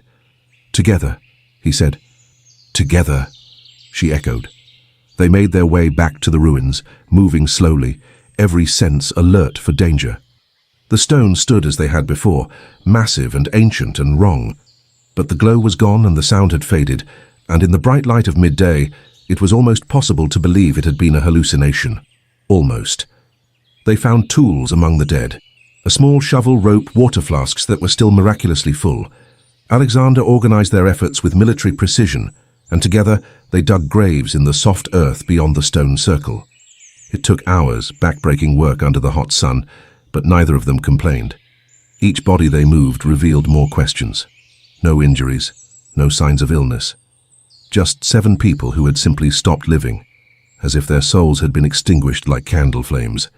"There's a journal," Evelyn said, finding it tucked into one of the dead men's coats. "He was writing right before—" She couldn't finish the sentence. Alexander took it from her, opening to the last entry. His expression grew grimmer with each line he read. "The stones are singing," he read aloud. "We can all hear it now, though we heard nothing when we first arrived. Jenkins says it's beautiful. Mary says it's calling her name. I don't know what I think anymore. My thoughts feel soft, like cotton, like I'm drifting. We decided to stay. Why did we decide to stay? I can't remember, but the stones want us here. They're so beautiful when they glow, so peaceful. We should rest. We should all rest, just for a—" Alexander stopped. "That's where it ends." Silence fell between them, heavy with implications. "The stones did it," Evelyn whispered. "Somehow, they called to them, made them want to stay. That's impossible. 7 dead people say otherwise." Alexander closed the journal carefully, his jaw tight. "We finish burying them, and then we leave, and we never, ever come back here." They worked in grim silence until all 7 graves were filled, and marked with simple stones. Alexander spoke a few words over them, not a proper service, but better than nothing. Then they gathered what supplies they could carry and left the ruins behind. The sun was setting by the time they made it back to Beckett's camp. They found him by the fire, his expression wary, his spear close at hand. "You came back," he said, surprise evident in his voice. "We did." Alexander set down his pack. "The dead are buried. The ruins are behind us. And you were right, that place is dangerous beyond understanding." Beckett studied them both for a long moment. Then he nodded slowly. "Sit. I'll get food. You both look half dead." As they settled by the fire, Evelyn found herself shaking. The adrenaline that had carried her through the day was draining away, leaving her hollow and exhausted. Without thinking, she leaned against Alexander's shoulder, seeking warmth and comfort and the reassurance of another living human being. His arm came around her immediately, pulling her close, and she felt him rest his cheek against the top of her head. "We're alive," he murmured, so softly only she could hear. "We're alive, and we're going to stay that way. I promise you." Evelyn closed her eyes, letting herself believe him. Just for this moment, in the fading light with his warmth surrounding her and his heart beating steady beneath her ear, she let herself believe that promises meant something, that they would survive this island and its horrors, that maybe, against all odds, they would find a way home. 3 days passed in uneasy peace. They fell into a routine at Beckett's camp, hunting, fishing, maintaining the shelter, keeping watch. The work was endless and exhausting, but it kept their minds occupied, kept them from thinking too hard about the ruins, about the 7 dead, about the impossibility of what they'd witnessed. But the ruins haunted Evelyn's dreams anyway. She would wake in the darkness, her heart racing, the echo of that resonant sound still vibrating in her bones. And every time Alexander was there, sometimes already awake, keeping watch, sometimes stirring at the sound of her distress, his hand finding hers in the dark without hesitation. They didn't speak about it, didn't acknowledge the way they'd grown to depend on each other's presence, the way the space between them seemed to shrink with each passing night. There were more important things to worry about: survival, rescue, the growing tension with Beckett that hung over the camp like a storm waiting to break. Because Beckett was changing. It was subtle at first, a sharpness to his words that hadn't been there before. A way of watching them when he thought they weren't looking, his expression calculating and cold. He spent more time alone, disappearing into the forest for hours with no explanation. And when he returned, there was something in his eyes that made Evelyn's skin prickle with unease. "He's planning something," Alexander said quietly one afternoon. They were at the stream, ostensibly washing clothes, but really just stealing a few moments away from Beckett's watchful presence. Evelyn wrung out a shirt, the cold water numbing her fingers. "What makes you say that? The way he's been rationing supplies, he's setting aside more than we need for 3 people. Alexander's jaw tightened. "And last night, when he thought I was asleep, he took inventory of the weapons, counted them, made sure he knew where each one was. Maybe he's just being cautious. Maybe." But Alexander's tone said he didn't believe it. Or maybe he's realized that when rescue comes, if it comes, 3 people are harder to manage than 1. The implication hung between them, ugly and unavoidable. "You think he'd hurt us?" Evelyn's voice came out smaller than she intended. "I think 3 years of isolation has changed him in ways we don't fully understand."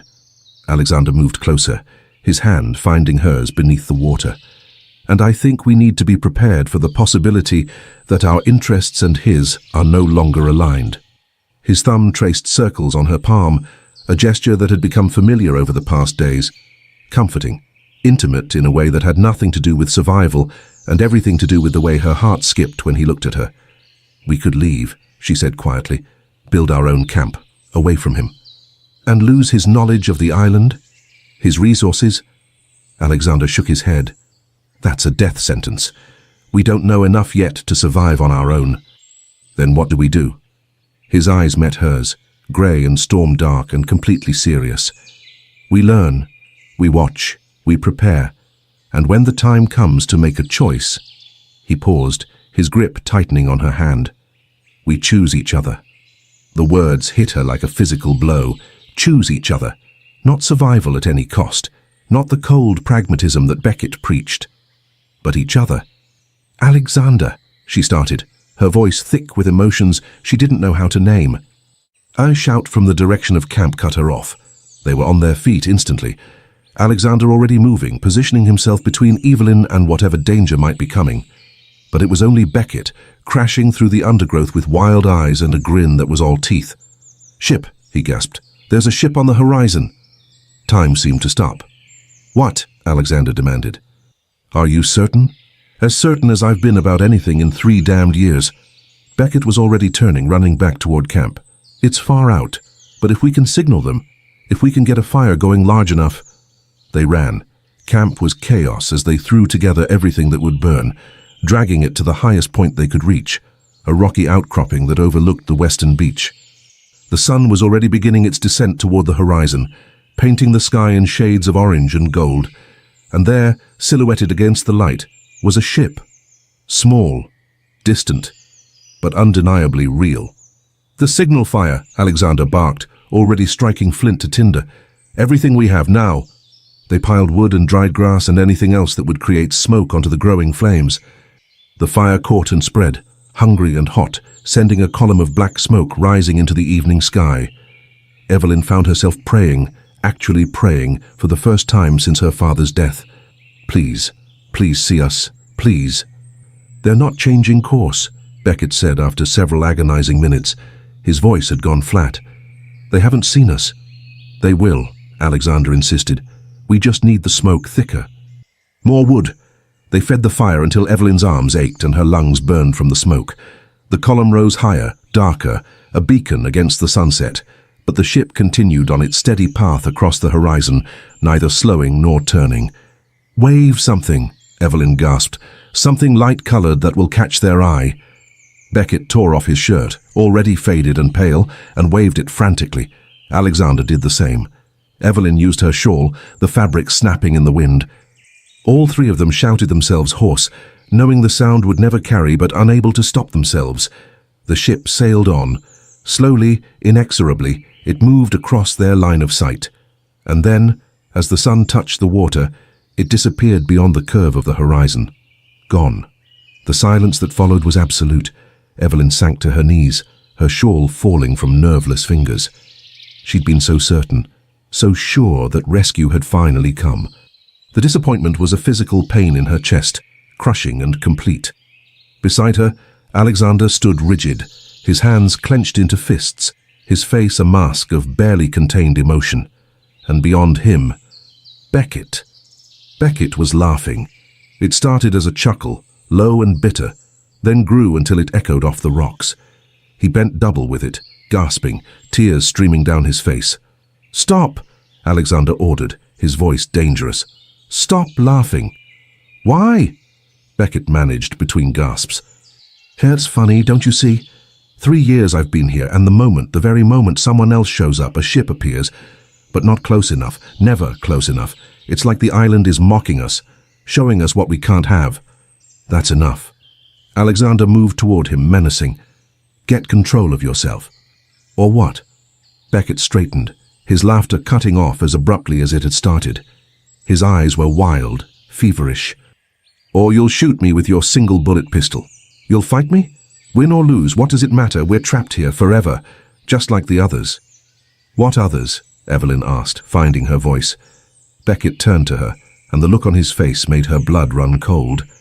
"Did you really think the ruins were the only place people died? Did you think those 7 were the first?" He gestured wildly at the island around them. "This place is a graveyard. Ships have been wrecking here for centuries, and no one leaves, no one ever leaves." "You don't know that," Alexander said, but there was doubt in his voice now. "Don't I?" Beckett laughed again, shorter this time.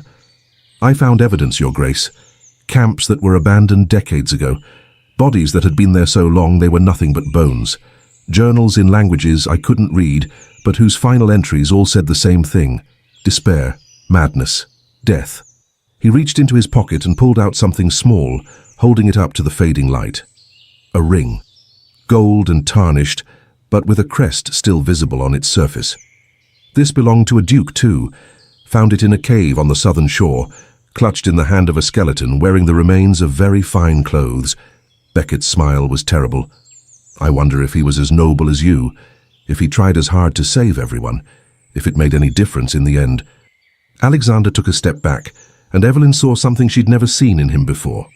Fear, not of Beckett, but of the truth in his words. "The island doesn't want us to leave," Beckett continued, his voice dropping to something almost gentle.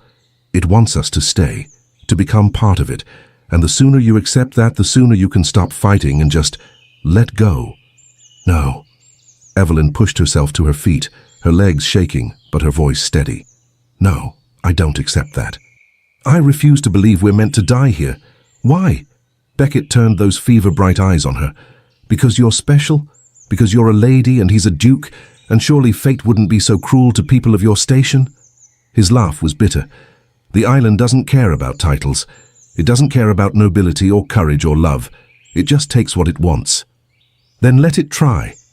Alexander's voice cut through the darkness like a blade. "Let it try to take us, because I won't go quietly. So I won't give up, and I sure as hell won't let it have her." The last words were directed at Beckett, but his eyes found Evelyn's as he said them, and in that look was everything, protection and possession, and something deeper that made her breath catch. Beckett studied them both for a long moment. Then he shook his head, something like pity in his expression.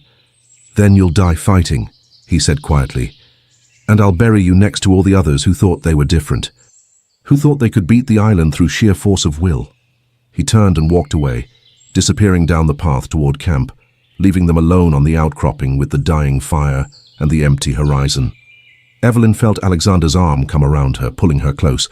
She went willingly, burying her face in his chest, breathing in the scent of smoke and salt and him. His heart thundered beneath her ear, too fast, betraying the calm he was trying to project. "He's wrong," Alexander murmured into her hair. "He has to be wrong. And if he's not..." Evelyn pulled back just enough to look up at him. "If the island really is what he says it is..." Alexander's hand came up to cup her face, his thumb brushing across her cheekbone with devastating gentleness. "Then we have each other, for however long we have, and that has to be enough. Alexander." His name came out as barely more than a breath. He leaned down slowly, giving her every chance to pull away. But she didn't. Couldn't. She'd been half in love with him since the moment he'd pulled her from the water, and fully in love since the night he'd held her hand in the darkness and promised her they'd survive together. His lips touched hers, soft and careful, a question more than a demand. And she answered by rising on her toes, her hands fisting in his shirt, pulling him closer. The kiss deepened, and suddenly gentle wasn't enough. Alexander's arm tightened around her waist, lifting her against him, and she opened to him without reservation. He tasted like smoke and desperation and hope, terrible, beautiful hope that they might have something worth saving. When they finally broke apart, both breathing hard, the stars had come out overhead. The fire had burned down to coals, and the world had narrowed to just the two of them, clinging to each other on the edge of darkness. "I should apologize," Alexander said roughly, his forehead resting against hers. "Don't you dare." Evelyn's fingers traced the strong line of his jaw, the scrape of stubble rough against her skin. "Don't you dare apologize for the first good thing that's happened since we ended up in this nightmare." His laugh was short and surprised. "You're extraordinary, you know that?" "I'm terrified." The admission cost her, but she owed him honesty. "I'm terrified that Beckett is right. That we'll never leave here. That we'll end up like those 7 in the ruins, or the Duke in the cave, or all the others he found. I'm terrified that I'll lose you before I've even had a chance to..." She stopped, the words too big and too frightening to say aloud. But Alexander heard them anyway. She saw it in his eyes, in the way his expression softened into something that made her heart ache. "You won't lose me," he promised. "Not to the island, not to madness, not to anything. We're going to survive this, Evelyn. And when we do, when we get back to London, I'm going to court you properly, with flowers and carefully chaperoned visits and all the ridiculous rules society demands." Despite everything, she found herself smiling. "That sounds terrible." "It does, doesn't it?" He smiled back, and it transformed his face, making him look younger, less burdened. "But I'll endure it. For you. For me," she repeated softly, the words a vow. They stood there as the night deepened, neither wanting to return to camp and the uncomfortable reality of Beckett's presence. But eventually the cold drove them down, and they made their way back through the darkened forest. They found Beckett sitting by the fire, sharpening his knife with methodical, precise strokes. He looked up as they approached, and something flickered in his expression, something that might have been resignation, or acceptance, or loss. "I'm leaving in the morning," he said without preamble. "Heading to the southern caves. There's better fishing there, and I've spent too long with people. I need solitude." "Beckett," Evelyn started, but he cut her off. "This isn't punishment or abandonment. You've learned enough to survive without me. You have supplies, weapons, knowledge of the island." His eyes moved between them, and the ghost of a smile touched his lips. "And you have each other, which I'm beginning to think might be worth more than all the survival skills in the world." Alexander's hand found Evelyn's, their fingers intertwining. "You don't have to go." "Yes, I do." Beckett set down his knife, his expression weary. 3 years alone broke something in me, and watching you two, it reminds me of what I lost, of the man I was before this island got its hooks into me. Better I leave before I become the thing that destroys what you're building." "You think you'd hurt us?" Evelyn asked quietly. Beckett's smile was sad. "I think I'm capable of things I never imagined. I think the island whispers suggestions when you're alone long enough. And I think, if a choice came down to your survival or mine—" He shook his head. "I'd rather not find out what I'd choose." The honesty of it struck Evelyn silent. "I'll leave you most of the supplies," Beckett continued. "Keep the pistol. You'll need it more than I will. And if you see another ship, if you somehow manage to signal rescue—" He paused, swallowing hard. "Send someone back for me, if you can, if you remember." "We'll remember," Alexander said firmly, "and we'll send help. I give you my word." "The word of a duke." Beckett's laugh was soft and almost fond. "Once upon a time, that would have meant something to me. Maybe it still does." He stood, extending his hand. Alexander took it without hesitation, and they shook. Two men who'd been enemies and allies and something in between, acknowledging that survival sometimes meant walking away. Then Beckett turned to Evelyn, and his expression gentled. "Take care of him.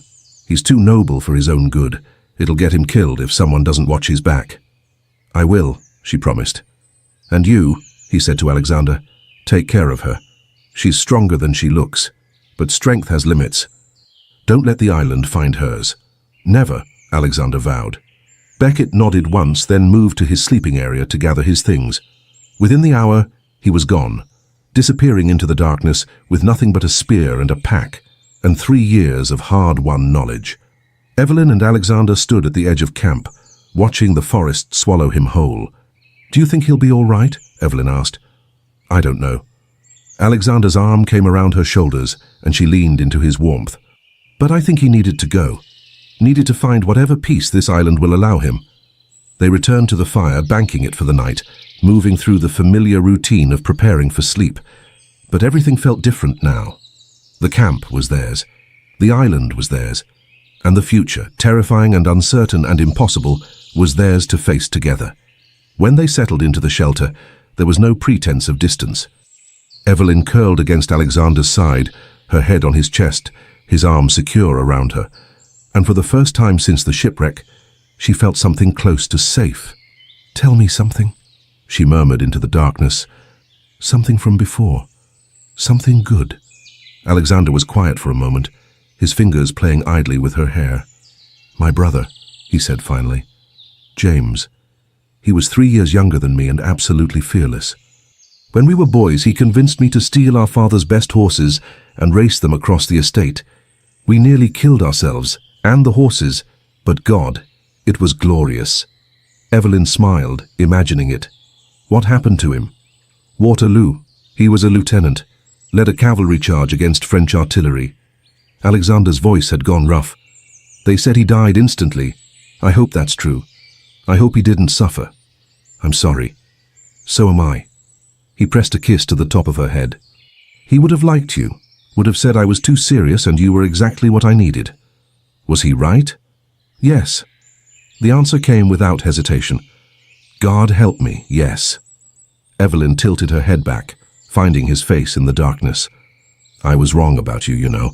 When we first met, I thought you were cold, heartless, but you're not. You're just careful, guarded, like you're afraid if you let people see the real you, they'll use it against you." His hand cupped her cheek, his thumb tracing the curve of her lower lip.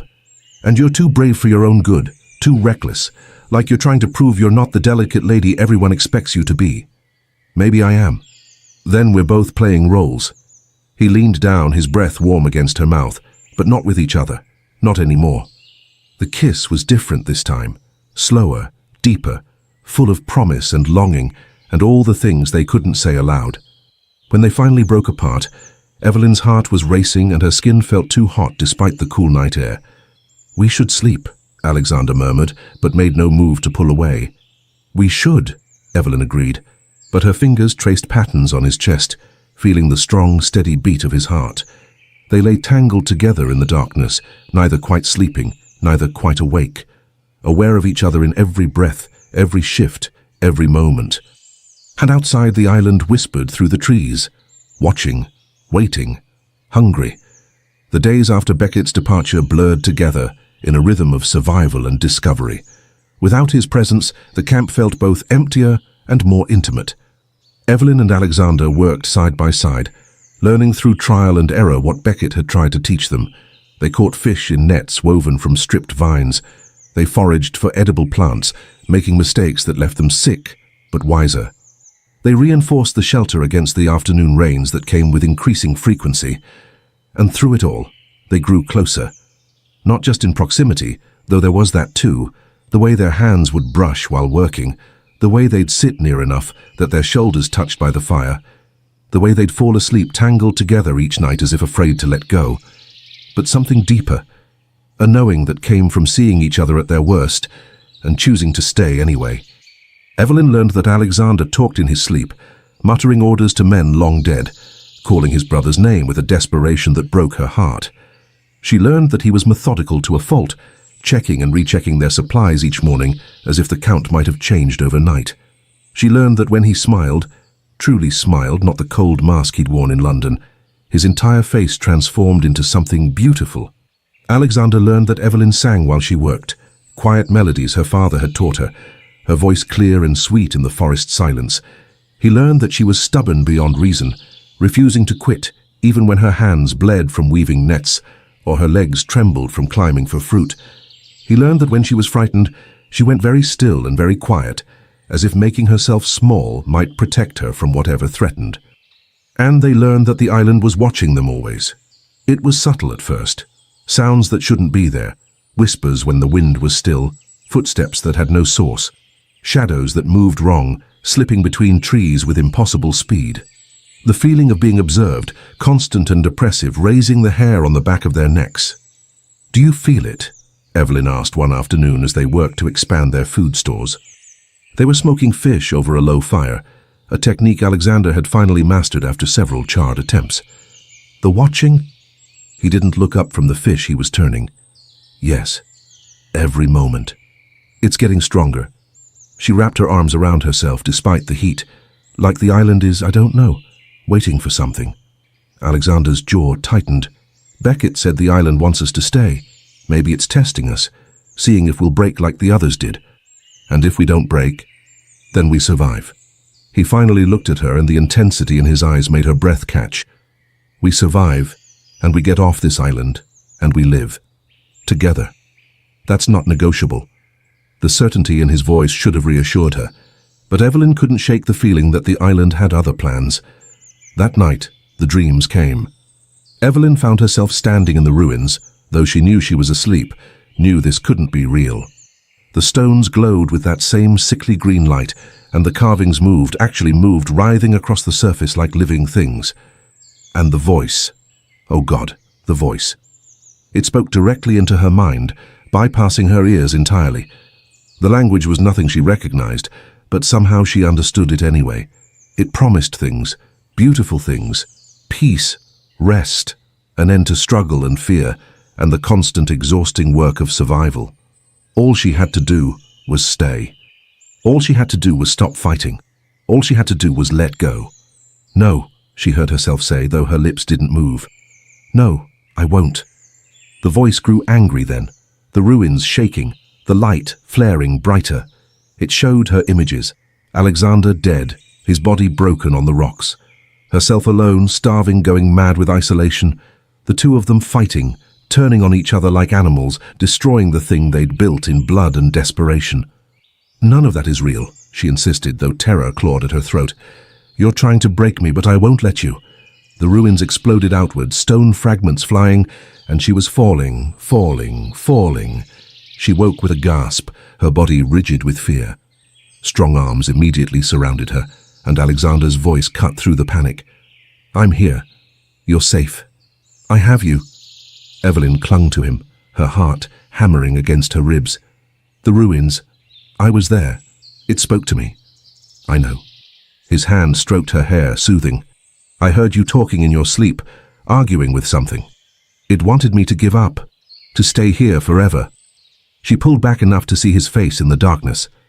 "Alexander, what if it can do more than just whisper? What if it can make us see things, feel things? What if it can turn us against each other?" His expression went grim. "Then we don't let it. We trust what's real. What we know is real. Each other. How do we know what's real anymore?" He took her hand and pressed it against his chest over his heart. "This, my heartbeat. The way you make me feel. Terrified and hopeful, and more alive than I've been in years.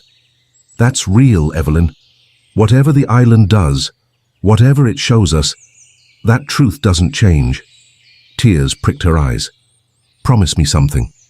Anything. If I start to change, if the island gets into my head and I can't tell what's real, promise you'll bring me back. No matter what it takes." His other hand came up to cup her face, his thumb brushing away a tear that had escaped. "I promise. And you make me the same promise." "I do." She leaned into his touch, drawing strength from his presence. "I promise." They didn't sleep again that night. Instead they talked, sharing memories and stories and pieces of themselves they'd never shown anyone, building walls of truth against the island's lies. As dawn broke, painting the sky in shades of rose and gold, Alexander spoke the words that had been building between them for days. "I love you." Simple. Devastating. True. Evelyn's breath caught. "Alexander, you don't have to say it back." His voice was rough but steady. "I just needed you to know, whatever happens, whatever the island does, I need you to know that you're the best thing that's ever happened to me, even here, even now, especially now. You stubborn, impossible man." She laughed through tears she hadn't realized were falling. "Of course I love you. I've loved you since you pulled me from the water, since you built that first fire, since you held my hand in the darkness and made me believe we could survive." He kissed her then, and it was different from the others, slower, deeper, full of promises and declarations that had nothing to do with survival and everything to do with the future they were determined to have. When they finally broke apart, the sun was fully up, and the forest had come alive with morning sounds. But underneath it all, Evelyn could still feel the island's presence, still feel it watching, waiting, planning. The attack came 3 days later. They were at the stream, refilling water skins and washing clothes, mundane tasks that had become precious in their routine. The day was hot and clear, insects humming in the afternoon heat, everything peaceful and normal. Then the air pressure changed. Evelyn felt it first, a sudden drop that made her ears pop and her skin prickle. She looked up to find Alexander already on his feet, his expression alert, one hand on the knife at his belt. "What?" she started, but he cut her off with a gesture. "Listen." The forest had gone silent. No birds, no insects, nothing. Just an oppressive quiet that pressed against them like something physical. And then the wind began. It came from nowhere, from everywhere, howling through the trees with unnatural force. Branches cracked and fell around them. Leaves whipped through the air like knives. The stream, so calm moments before, began to churn and froth as if something thrashed beneath its surface. "The shelter!" Alexander shouted over the roar. "We need to get to—" The ground beneath them lurched. Not an earthquake. Evelyn had felt earthquakes before, in Italy during her grand tour. This was different, deliberate, as if the island itself was shrugging them off like an unwanted pest. She stumbled, and Alexander caught her, his arm an iron band around her waist. They ran, fighting against wind that seemed determined to push them back, dodging falling branches and flying debris. The camp was in chaos when they reached it. Their carefully organized supplies were scattered across the clearing. The fire pit had been torn apart, hot coals spread dangerously close to the shelter, and the shelter itself was listing badly, half collapsed. The framework they'd spent days building destroyed in moments. "No!" Evelyn's cry was torn away by the wind. Alexander pulled her to the ground, covering her body with his, as a massive branch crashed down exactly where they'd been standing. His weight pressed her into the earth, solid and protective, his heart pounding against her back. "We can't stay here," he shouted directly into her ear. "The whole structure is coming down.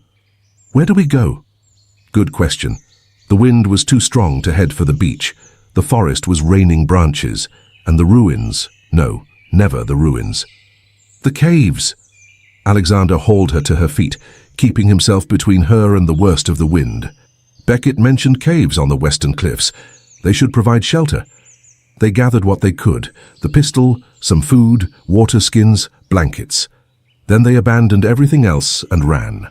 The forest tried to stop them. Trees fell across their path with suspicious timing. Vines seemed to reach out and grab at their ankles. Roots rose up to trip them. But Alexander moved with military precision, choosing paths that avoided the worst of it, his hand locked on hers like a lifeline. They burst out of the trees onto the western cliffs just as the rain began, not a gentle shower, but a deluge that drenched them instantly and made the rocks treacherous. Below them, waves as tall as buildings crashed against the shore, sending spray 50 feet into the air. "There!" Evelyn spotted it, a dark opening in the cliff face, partially hidden by an outcropping. "There's a cave!" They scrambled across the slick rocks, every step a calculated risk. Twice Evelyn nearly fell, and twice Alexander's grip saved her. Once he slipped, and she braced herself against a boulder to hold his weight until he found purchase again. The cave entrance was narrow, barely wide enough for them to squeeze through, but inside it opened into a larger chamber. Not spacious, but dry and protected from the storm's fury. They collapsed just inside, gasping, soaked to the skin, adrenaline making them shake. Outside the storm raged. Thunder cracked so loud it shook the stone beneath them. Lightning painted the world in stark flashes of white. And underneath it all, Evelyn could swear she heard it, that same resonant sound from the ruins, deep and ominous and wrong. "The island," she gasped, still trying to catch her breath. "It did this. This isn't a natural storm." "I know." Alexander was checking their supplies with hands that trembled slightly. "It's trying to drive us somewhere, or kill us. I'm not sure which. Both, maybe." Evelyn wrapped one of the salvaged blankets around her shoulders. "We can't keep running, Alexander. Eventually we'll run out of places to hide. Then we stop running." He moved to sit beside her, his arm coming around her shoulders, pulling her close. "We make a stand. We find a way to fight back." "How do you fight an island?" "I don't know yet." His jaw was set in that determined line she'd come to know so well. "But there has to be a way. The ruins, there's something there. Something important. Why else would the island guard them so carefully?" Evelyn's blood ran cold. "You want to go back there?" "Not want, need." He turned to face her and his eyes were fierce. "Think about it. The survivors died there, but only after they stayed for days. The stone spoke to them, made them want to stay. That's power, Evelyn. Real, tangible power. And if the island can use it, maybe we can too." "That's insane." "Probably." A ghost of a smile touched his lips. "But what part of this situation isn't?" She wanted to argue. Wanted to tell him it was suicide to go back to that cursed place. But a larger part of her, the part that had spent 3 weeks watching him refuse to give up, refuse to break, refuse to let the island win, knew he was right. The storm continued through the night, rain hammering the rocks with relentless fury. They huddled together in the cave, sharing warmth and what little food they had. Alexander kept watch at the entrance, the pistol in his lap, his eyes scanning the darkness for threats that might be real or imagined. Evelyn tried to sleep but couldn't. Every time she closed her eyes, she saw the ruins, heard that voice promising peace if she'd just surrender, felt the pull of it seductive and terrible. "Tell me about London," she said quietly, needing something, anything, to anchor her to reality. "Tell me what we'll do when we get back." Alexander was silent for a long moment. Then, "First, I'll take you to my estate in the country. Not the formal one, the small property in Kent that was my mother's. There's a garden there, roses and lavender, and a fountain that my brother and I used to sail toy boats in. It sounds beautiful. It is, peaceful, the kind of place where you can hear yourself think." His hand found hers in the darkness. "I'll show you the library. 2 stories of books that my grandfather collected.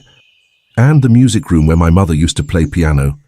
And the trails through the woods where James and I used to hunt." Evelyn closed her eyes, letting his words paint pictures. "And then? Then I'll court you properly. Call on you with your aunt as chaperone, assuming your uncle hasn't completely disowned you for the scandal of being stranded with a man. He probably has," she laughed softly. "I'm thoroughly ruined by society's standards. Then I'll marry you immediately and make you a duchess, save your reputation through scandal rather than propriety." His thumb traced circles on her palm. "Would you mind that? Being married to me?" "Mind?" She shifted to look at him, though she could barely see his face in the darkness. "Alexander, it's all I want. You're all I want." He kissed her then, and despite everything, the storm, the danger, the island's malevolence, for that moment, the world narrowed to just the 2 of them. His mouth moved against hers with a desperation that had nothing to do with fear and everything to do with hope. Hope that they'd survive. Hope that they'd have a future. Hope that love could be stronger than whatever darkness threatened them. When they broke apart, both breathing hard, Alexander rested his forehead against hers. "We're going to make it," he whispered. "I swear to you, Evelyn, we're going to make it home." She wanted to believe him. God, how she wanted to believe him. But outside the storm howled, and underneath it all the island laughed. Morning came grey and sullen, the storm reduced to a persistent drizzle. They emerged from the cave to find the forest transformed. Trees that had stood for centuries were toppled like matchsticks. The stream had overflowed its banks, turning low-lying areas into mud pits, and their camp, when they finally made their way back, was completely destroyed. Everything they'd built, every supply they'd carefully gathered was gone, scattered or buried or simply erased, as if it had never existed at all. Evelyn stood in the center of the destruction, feeling something inside her crack. 3 weeks, she said quietly. 3 weeks of work, gone in one night. Alexander's hand gripped her shoulder. "Then we rebuild. We start over. No." She turned to face him, and something in her expression made him stop. "No more running, no more hiding. You were right last night. We have to go back to the ruins. We have to find out what they are, what they want, and how to use it against the island. Evelyn, don't." She cut him off, her voice steady despite the fear coursing through her. "Don't try to protect me by leaving me behind. Don't try to be noble and go alone. We do this together, or we don't do it at all." He studied her for a long moment, and she saw the war playing out behind his eyes. The need to keep her safe, fighting against the knowledge that she was right, that separation would doom them both. Finally, he nodded. "Together then. But we do it smart. We prepare. We learn everything we can before we set foot in that place again." Agreed. They spent the day salvaging what they could and preparing for what came next. Alexander checked and rechecked the pistol, making sure the powder was still dry, the mechanism still functional.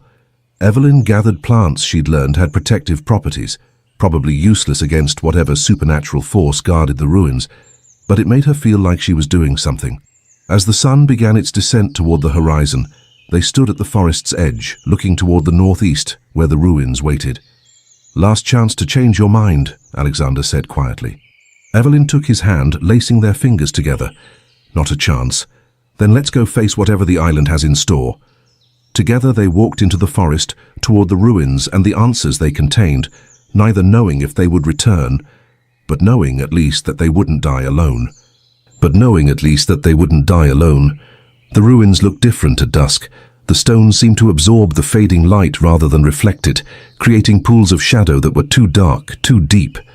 The carvings had changed, or perhaps Evelyn's perception of them had changed, and now she could almost read them, almost understand the patterns that writhed across the ancient surface. Almost. "We stay together," Alexander said, his voice low and tense. The pistol was in his hand, though they both knew it would be useless against whatever they faced here.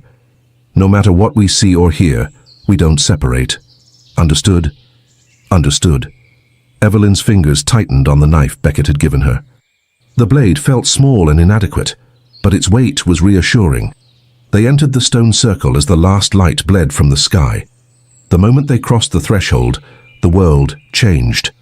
The sounds of the forest, already muted, vanished completely.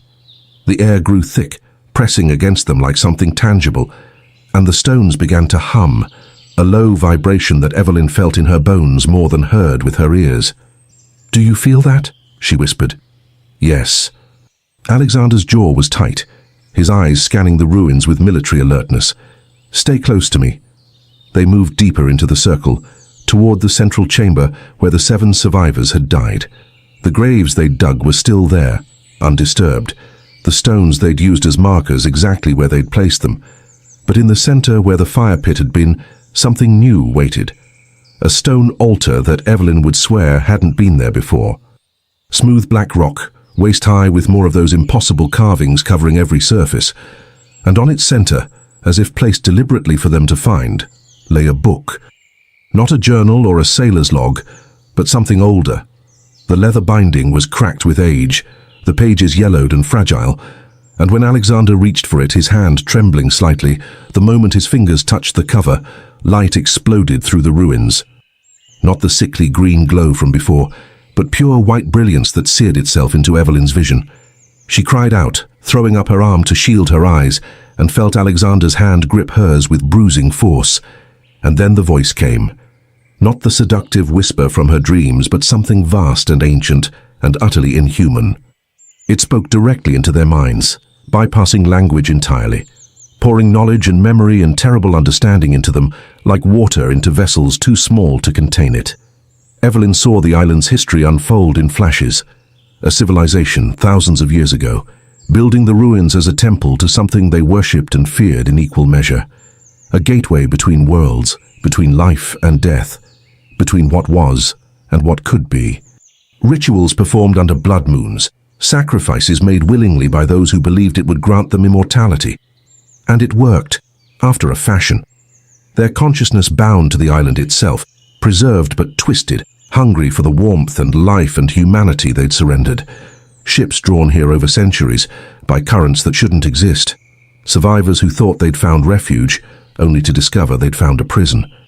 The island feeding on their hope, their fear, their desperate will to survive, growing stronger with each soul that broke beneath its weight. And at the center of it all, the choice. The same choice offered to every castaway who'd ever set foot on this cursed shore. Surrender your humanity and live forever as part of the island, or cling to what you are and eventually die, your essence feeding the ancient consciousness that slumbered in the stones. The vision stopped as abruptly as they'd begun, and Evelyn found herself on her knees gasping, tears streaming down her face. Beside her, Alexander was in the same position, his expression devastated, his hand still locked on hers like an anchor to reality. "Dear God," he breathed, "they weren't lying, any of them. The island really is, it's alive. It's been alive for millennia. And it wants us." Evelyn's voice shook. "It's been testing us, breaking down our defenses, waiting for us to be desperate enough to accept its offer." Alexander pushed himself to his feet, pulling her up with him. His face was pale but determined, that stubborn set to his jaw that she loved and feared in equal measure. "Then we refuse," he said. "We refuse its offer and we find another way." The ruins shuddered, and that vast presence pressed down on them with crushing weight.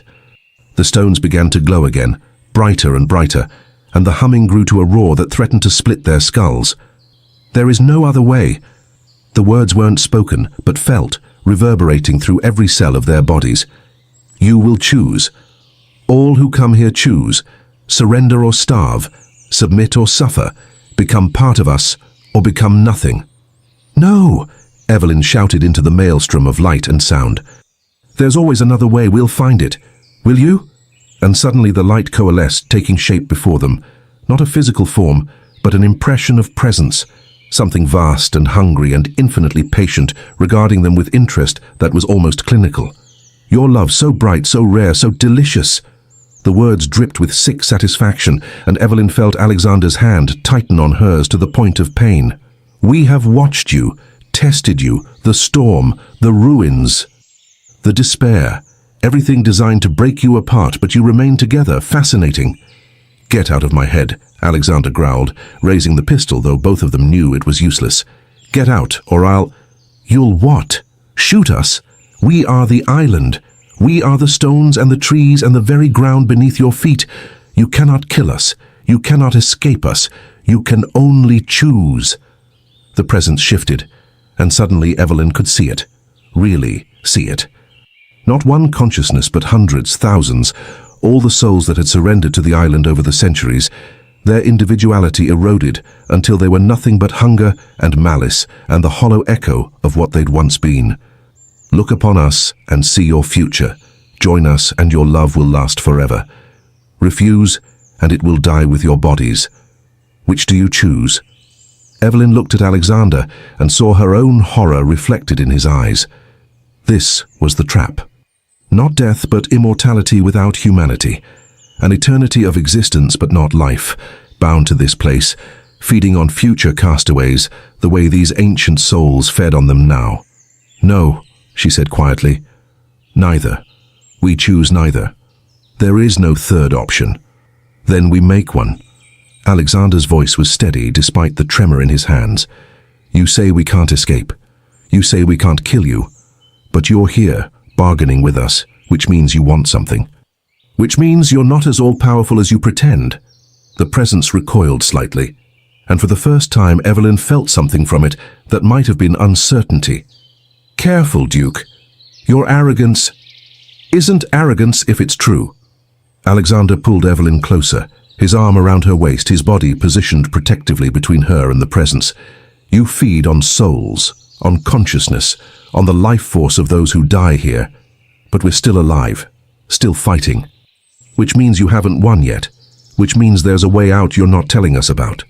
Silence, oppressive and heavy and charged with malevolence. Then, "Clever, too clever. Perhaps we should have broken you when we had the chance. Too late now." Alexander's smile was cold and sharp. "Tell us how to leave, or we'll find a way to hurt you. I don't know how yet, but I will. That's a promise." "You would threaten us?" "I would burn this entire island to bedrock if it meant protecting her." His voice dropped to something deadly. "Test me, please." The presence seemed to consider this. Then, slowly, the crushing weight eased. The light dimmed. And when the voice came again, it was different, less certain, less monstrous, almost regretful. "There is a way. There has always been a way, but no one has ever been strong enough to take it." "Tell us," Evelyn demanded, finding her voice. "The book, the one on the altar. It contains the ritual that created us, and within it the means to unmake what was made." Alexander moved to the altar, Evelyn at his side, and carefully opened the ancient tome. The pages were covered in symbols similar to those on the stones, but as they looked, the meaning became clear, as if the island itself was translating for them. A ritual, complex and demanding and terribly dangerous. "Blood from those who resist," Evelyn read aloud, her voice shaking.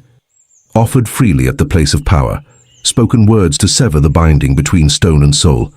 And a sacrifice," the presence added, and now there was something like satisfaction in its tone. "Always a sacrifice. One life given willingly to break the chains of thousands." Evelyn's blood ran cold. "No, it is the only way. One of you must stay, must give yourself to the island completely, and in dying your soul, pure and uncorrupted, will shatter the binding. The others will be free. The island will lose its power." "And the one who stays?" Alexander asked quietly. "Will cease to be, not joining us, not immortal, simply gone, erased. The price of freedom for all others." Evelyn and Alexander looked at each other, and she saw the decision forming in his eyes even before he spoke. "No," she said firmly, "absolutely not. Evelyn, don't you dare." Her voice cracked. "Don't you dare try to be noble and sacrifice yourself. I won't allow it. And I won't allow you to do it either." His hands came up to frame her face, gentle despite the desperation in his eyes. "Which means we find another way. There has to be another way." There is not. One must die. That is the price. That has always been the price. Then we both stay, Evelyn said, the decision forming as she spoke it. Neither of us leaves. We refuse your bargain entirely. Then you both die, slowly, painfully, and your souls become ours anyway. Is that truly preferable? Alexander's jaw was set in that stubborn line, and Evelyn knew, absolutely knew, that he was calculating, planning, trying to find a way to trick her into leaving while he stayed behind. She couldn't allow that. The ritual says blood offered freely, she said, an idea forming. It doesn't specify how much blood, or from how many people. Alexander's eyes sharpened. What are you thinking? What if the sacrifice isn't death? What if it's the willingness to die? She turned to face the presence, her heart pounding. You said the ritual requires blood given freely at the place of power and a willing sacrifice. But what if we both offer our blood, both declare our willingness to die for the other? Would that be enough? The presence was silent for a long moment. Then, it has never been attempted. The ritual was designed for one sacrifice, not two. The magic might not what? Alexander pressed. Might not work, or might work too well. We do not know. For the first time since they'd entered the ruins, Evelyn felt something like hope. Then we try it, she said. Both of us. Together. And if it kills us, at least we die breaking your power. At least we die free. Evelyn, wait. Alexander started, but she cut him off. No more arguing. No more noble sacrifices. We started this together, and we end it together. She took his hand, lacing their fingers together. Whatever happens next, it happens to both of us. He stared at her for a long moment, and she saw everything in his eyes. Fear and love and desperate hope, and the knowledge that she was right, that this was the only way. Together, he finally said. Together, she echoed. They turned to the altar, to the ancient book with its terrible ritual, and began to read. The words were complex, the pronunciation challenging, but the island helped, grudgingly, as if compelled by the magic of its own making. They learned the phrases, practiced them until they could speak them without hesitation. Then Alexander took his knife and drew it across his palm. Blood welled up, dark and vivid against his skin. He held his hand over the altar, letting drops fall onto the black stone. I offer this freely, he said, his voice steady. My blood, my life, my soul, for her, for everyone trapped here, for freedom. The stones began to glow, pulsing in rhythm with his heartbeat. Evelyn took her own knife with hands that shook and made the same cut. The pain was sharp but distant, less important than what came next. She held her bleeding palm over the altar beside Alexander's. I offer this freely, she said, her voice clear despite her fear. My blood, my life, my soul, for him, for everyone trapped here, for freedom. The glow intensified and the humming grew to a roar. Their blood mixed on the altar, running together, and where it touched, the stone began to crack. Now, the presence commanded, and there was something in its tone, not quite fear, but close. Speak the words, complete the ritual. Together, their voices joining, they spoke the ancient phrases. The language felt wrong in their mouths, harsh and angular, but the power in it was undeniable. With each syllable, the cracks in the stone spread wider. With each word, the glow grew brighter. And with the final phrase, everything exploded. Light and sound and power, all detonating outward from the altar in a wave that threw them backward. Evelyn felt herself lifted, flying through the air, Alexander's hand still locked on hers. They hit the ground hard, pain flaring, but neither let go. The ruins were screaming, or the consciousness within them was. The stones shook and cracked, pieces falling away. The carvings blazed with light so bright it was blinding, and beneath it all, Evelyn could hear thousands of voices crying out, not in pain but in release, in freedom. The souls trapped in the island for millennia, finally set free. And then, as suddenly as it had begun, it stopped. The light faded. The sound ceased. The ruins stood silent and still, just stones now, ancient and mysterious, but no longer malevolent, no longer alive. Evelyn lay on the ground, gasping, her entire body aching. Beside her, Alexander stirred, groaning, his hand still holding hers. Did it work? She managed. I don't know. He pushed himself up on one elbow, wincing. The presence, it's gone. I can't feel it anymore. He was right. The oppressive weight that had pressed on them since entering the ruins, since arriving on the island, was absent. The air felt lighter, normal, just air, nothing more. We did it, Evelyn breathed. Oh my God, Alexander, we did it.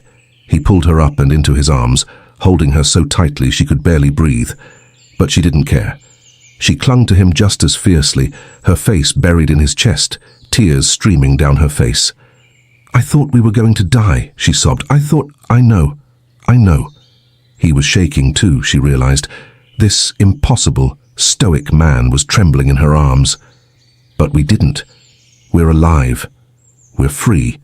They held each other as the night deepened around them, neither willing to let go, both needing the reassurance of touch and warmth and the steady beat of another heart. Eventually, Alexander pulled back just enough to look at her face. His hand came up to cup her cheek, his thumb brushing away her tears.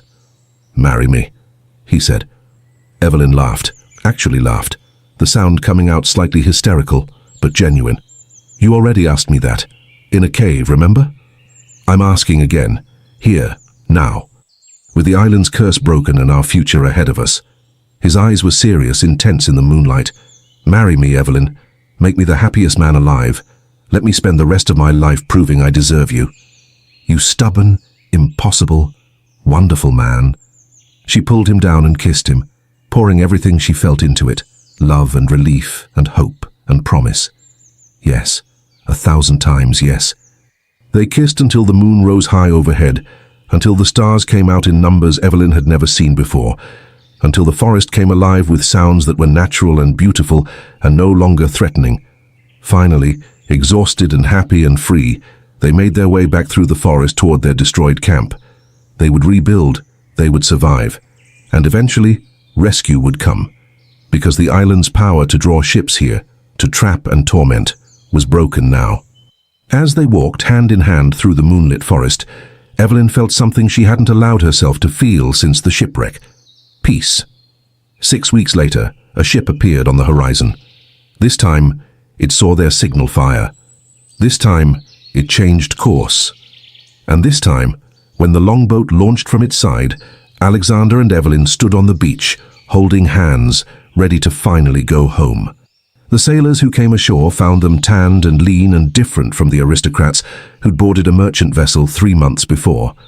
But alive, against all odds, impossibly, miraculously alive. How did you survive? The ship's captain asked as they were rowed back to his vessel. 3 months on an uncharted island with no supplies, no shelter. It's impossible. Alexander and Evelyn exchanged a look. We had each other, Alexander said simply. That was enough. The captain didn't look entirely convinced, but he didn't press. Perhaps he saw something in their eyes, some shadow of what they'd faced, that made him reluctant to know more. As the ship pulled away from the island, Evelyn stood at the rail, watching it recede into the distance. The ruins were invisible from here, but she knew they were there. Just stones now, ancient and mysterious, but no longer dangerous, no longer hungry. Do you think Beckett made it? She asked quietly. Alexander's arm came around her waist. I don't know. But when we get to London, I'll send an expedition, well supplied, well armed, with orders to search every inch of that island. If he's alive, we'll find him. That's a promise. And if he's not? Then we make sure his sacrifice, his choice to leave so we could survive, means something. His voice was firm. We live. We live well. We make our future everything we dreamed it could be. Evelyn leaned into him, watching the island disappear beyond the horizon. Tell me again, what happens when we get home? Alexander's lips curved into that smile she loved. The real one, the one that transformed his face. I take you to Kent, show you the garden with the roses, the library with the 1,000 books, the music room where we'll have our first dance as husband and wife. We're not married yet. Details. His arm tightened around her. I'll get a special license the moment we dock. We'll be married within a week. Scandal and propriety be damned. Your reputation is nothing compared to making sure you're mine in every way that matters. He turned her to face him, and the intensity in his eyes stole her breath. I've faced death with you, I've broken an ancient curse with you. I'll face London society with you, and I promise that will be significantly less frightening." Evelyn laughed, the sound light and genuine. "I love you. I love you too." He kissed her, gentle and sweet, the promise of forever in the touch of his lips against hers. "My Evelyn, my love, my Duchess." Not a Duchess yet. Soon. The ship sailed on, carrying them away from nightmare and toward hope. Behind them, the island grew smaller and smaller until it was nothing but a dark smudge on the horizon. And then, finally, nothing at all. Just empty ocean and open sky and the future stretching endlessly before them. 1 year later, Kent, England. The garden was in full bloom, roses climbing the walls of the estate in shades of cream and pink and deep crimson. Evelyn sat on a stone bench near the fountain, her hand resting on the barely visible swell of her stomach, watching Alexander play with the young boy they'd found in the expedition to the island, Beckett's son. They'd found Thomas Becket in a cave on the southern shore, exactly where he'd said he'd be. Alive but barely, half-starved and feverish, clutching a journal filled with increasingly desperate entries, and beside him, a revelation.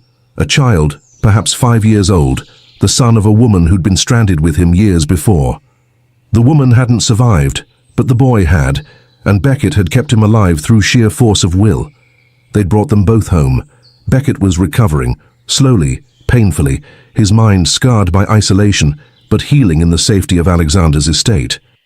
And the boy, Charlie, was thriving under their care. "Higher!" Charlie shrieked, as Alexander tossed him into the air and caught him safely. "Higher, Uncle Alex."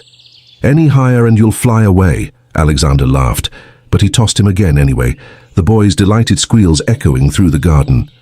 Evelyn smiled, her hand unconsciously moving to her stomach. Their child would be born in winter, a baby conceived not in desperation, but in love, in the peace they'd fought so hard to claim. "You look happy."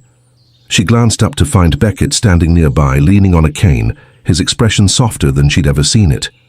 "I am," she said simply. "Are you?" He considered the question seriously. "I'm healing, learning to be human again, learning to be a father." His eyes moved to Charlie, and something tender crossed his face. "You saved us, both of us. I never thanked you properly for that. You would have done the same. Maybe." He sat down beside her carefully, his movements still stiff from months of malnourishment. "The island, you really broke its power? Destroyed what lived there?" "We did." Evelyn looked toward the horizon, toward the distant ocean she could feel but not see. "It's just an island now, no curses, no malevolence, just stone and trees and sand." "Good." His voice was fierce. "Good. Let it fade into obscurity. Let it be forgotten. Let the dead finally rest." They sat in comfortable silence, watching Alexander play with Charlie, the afternoon sun warm on their faces. And Evelyn thought about journeys, how they changed you, broke you, remade you into something stronger than you were before. She'd left London a girl running from an arranged marriage. She'd returned a woman who'd faced ancient evil and won, who'd found love in the last place she'd expected, who'd learned that sometimes survival meant more than just staying alive. It meant choosing again and again to be human, to love, to hope. "Evelyn," Alexander called, Charlie perched on his shoulders. "Come play with us." She stood, smiling, her hand leaving her stomach to wave at her husband and the child who would soon be joined by their own. "Coming." As she walked across the garden toward her family, the roses swaying gently in the breeze, Evelyn sent up a silent prayer of gratitude. For survival, for love, for second chances, for choosing each other always and forever in darkness and in light. This story is a work of fiction. All characters, events, locations, and situations portrayed in this video are entirely fictional and created solely for storytelling and entertainment purposes. Any resemblance to real persons, living or dead, actual events, places, or historical situations is purely coincidental. This content is intended for a mature audience and contains elements of drama, emotional tension, survival themes, and romantic storytelling. There is no intent to promote violence, harmful behavior, superstition, or misinformation. The narrative is presented as a fictional cinematic story, not as historical fact, documentary, or real-life account. All music used in this video is original or properly licensed, and all images and visuals are either AI-generated, royalty-free, or used with appropriate rights. Viewer discretion is advised. Thank you for watching and supporting original storytelling.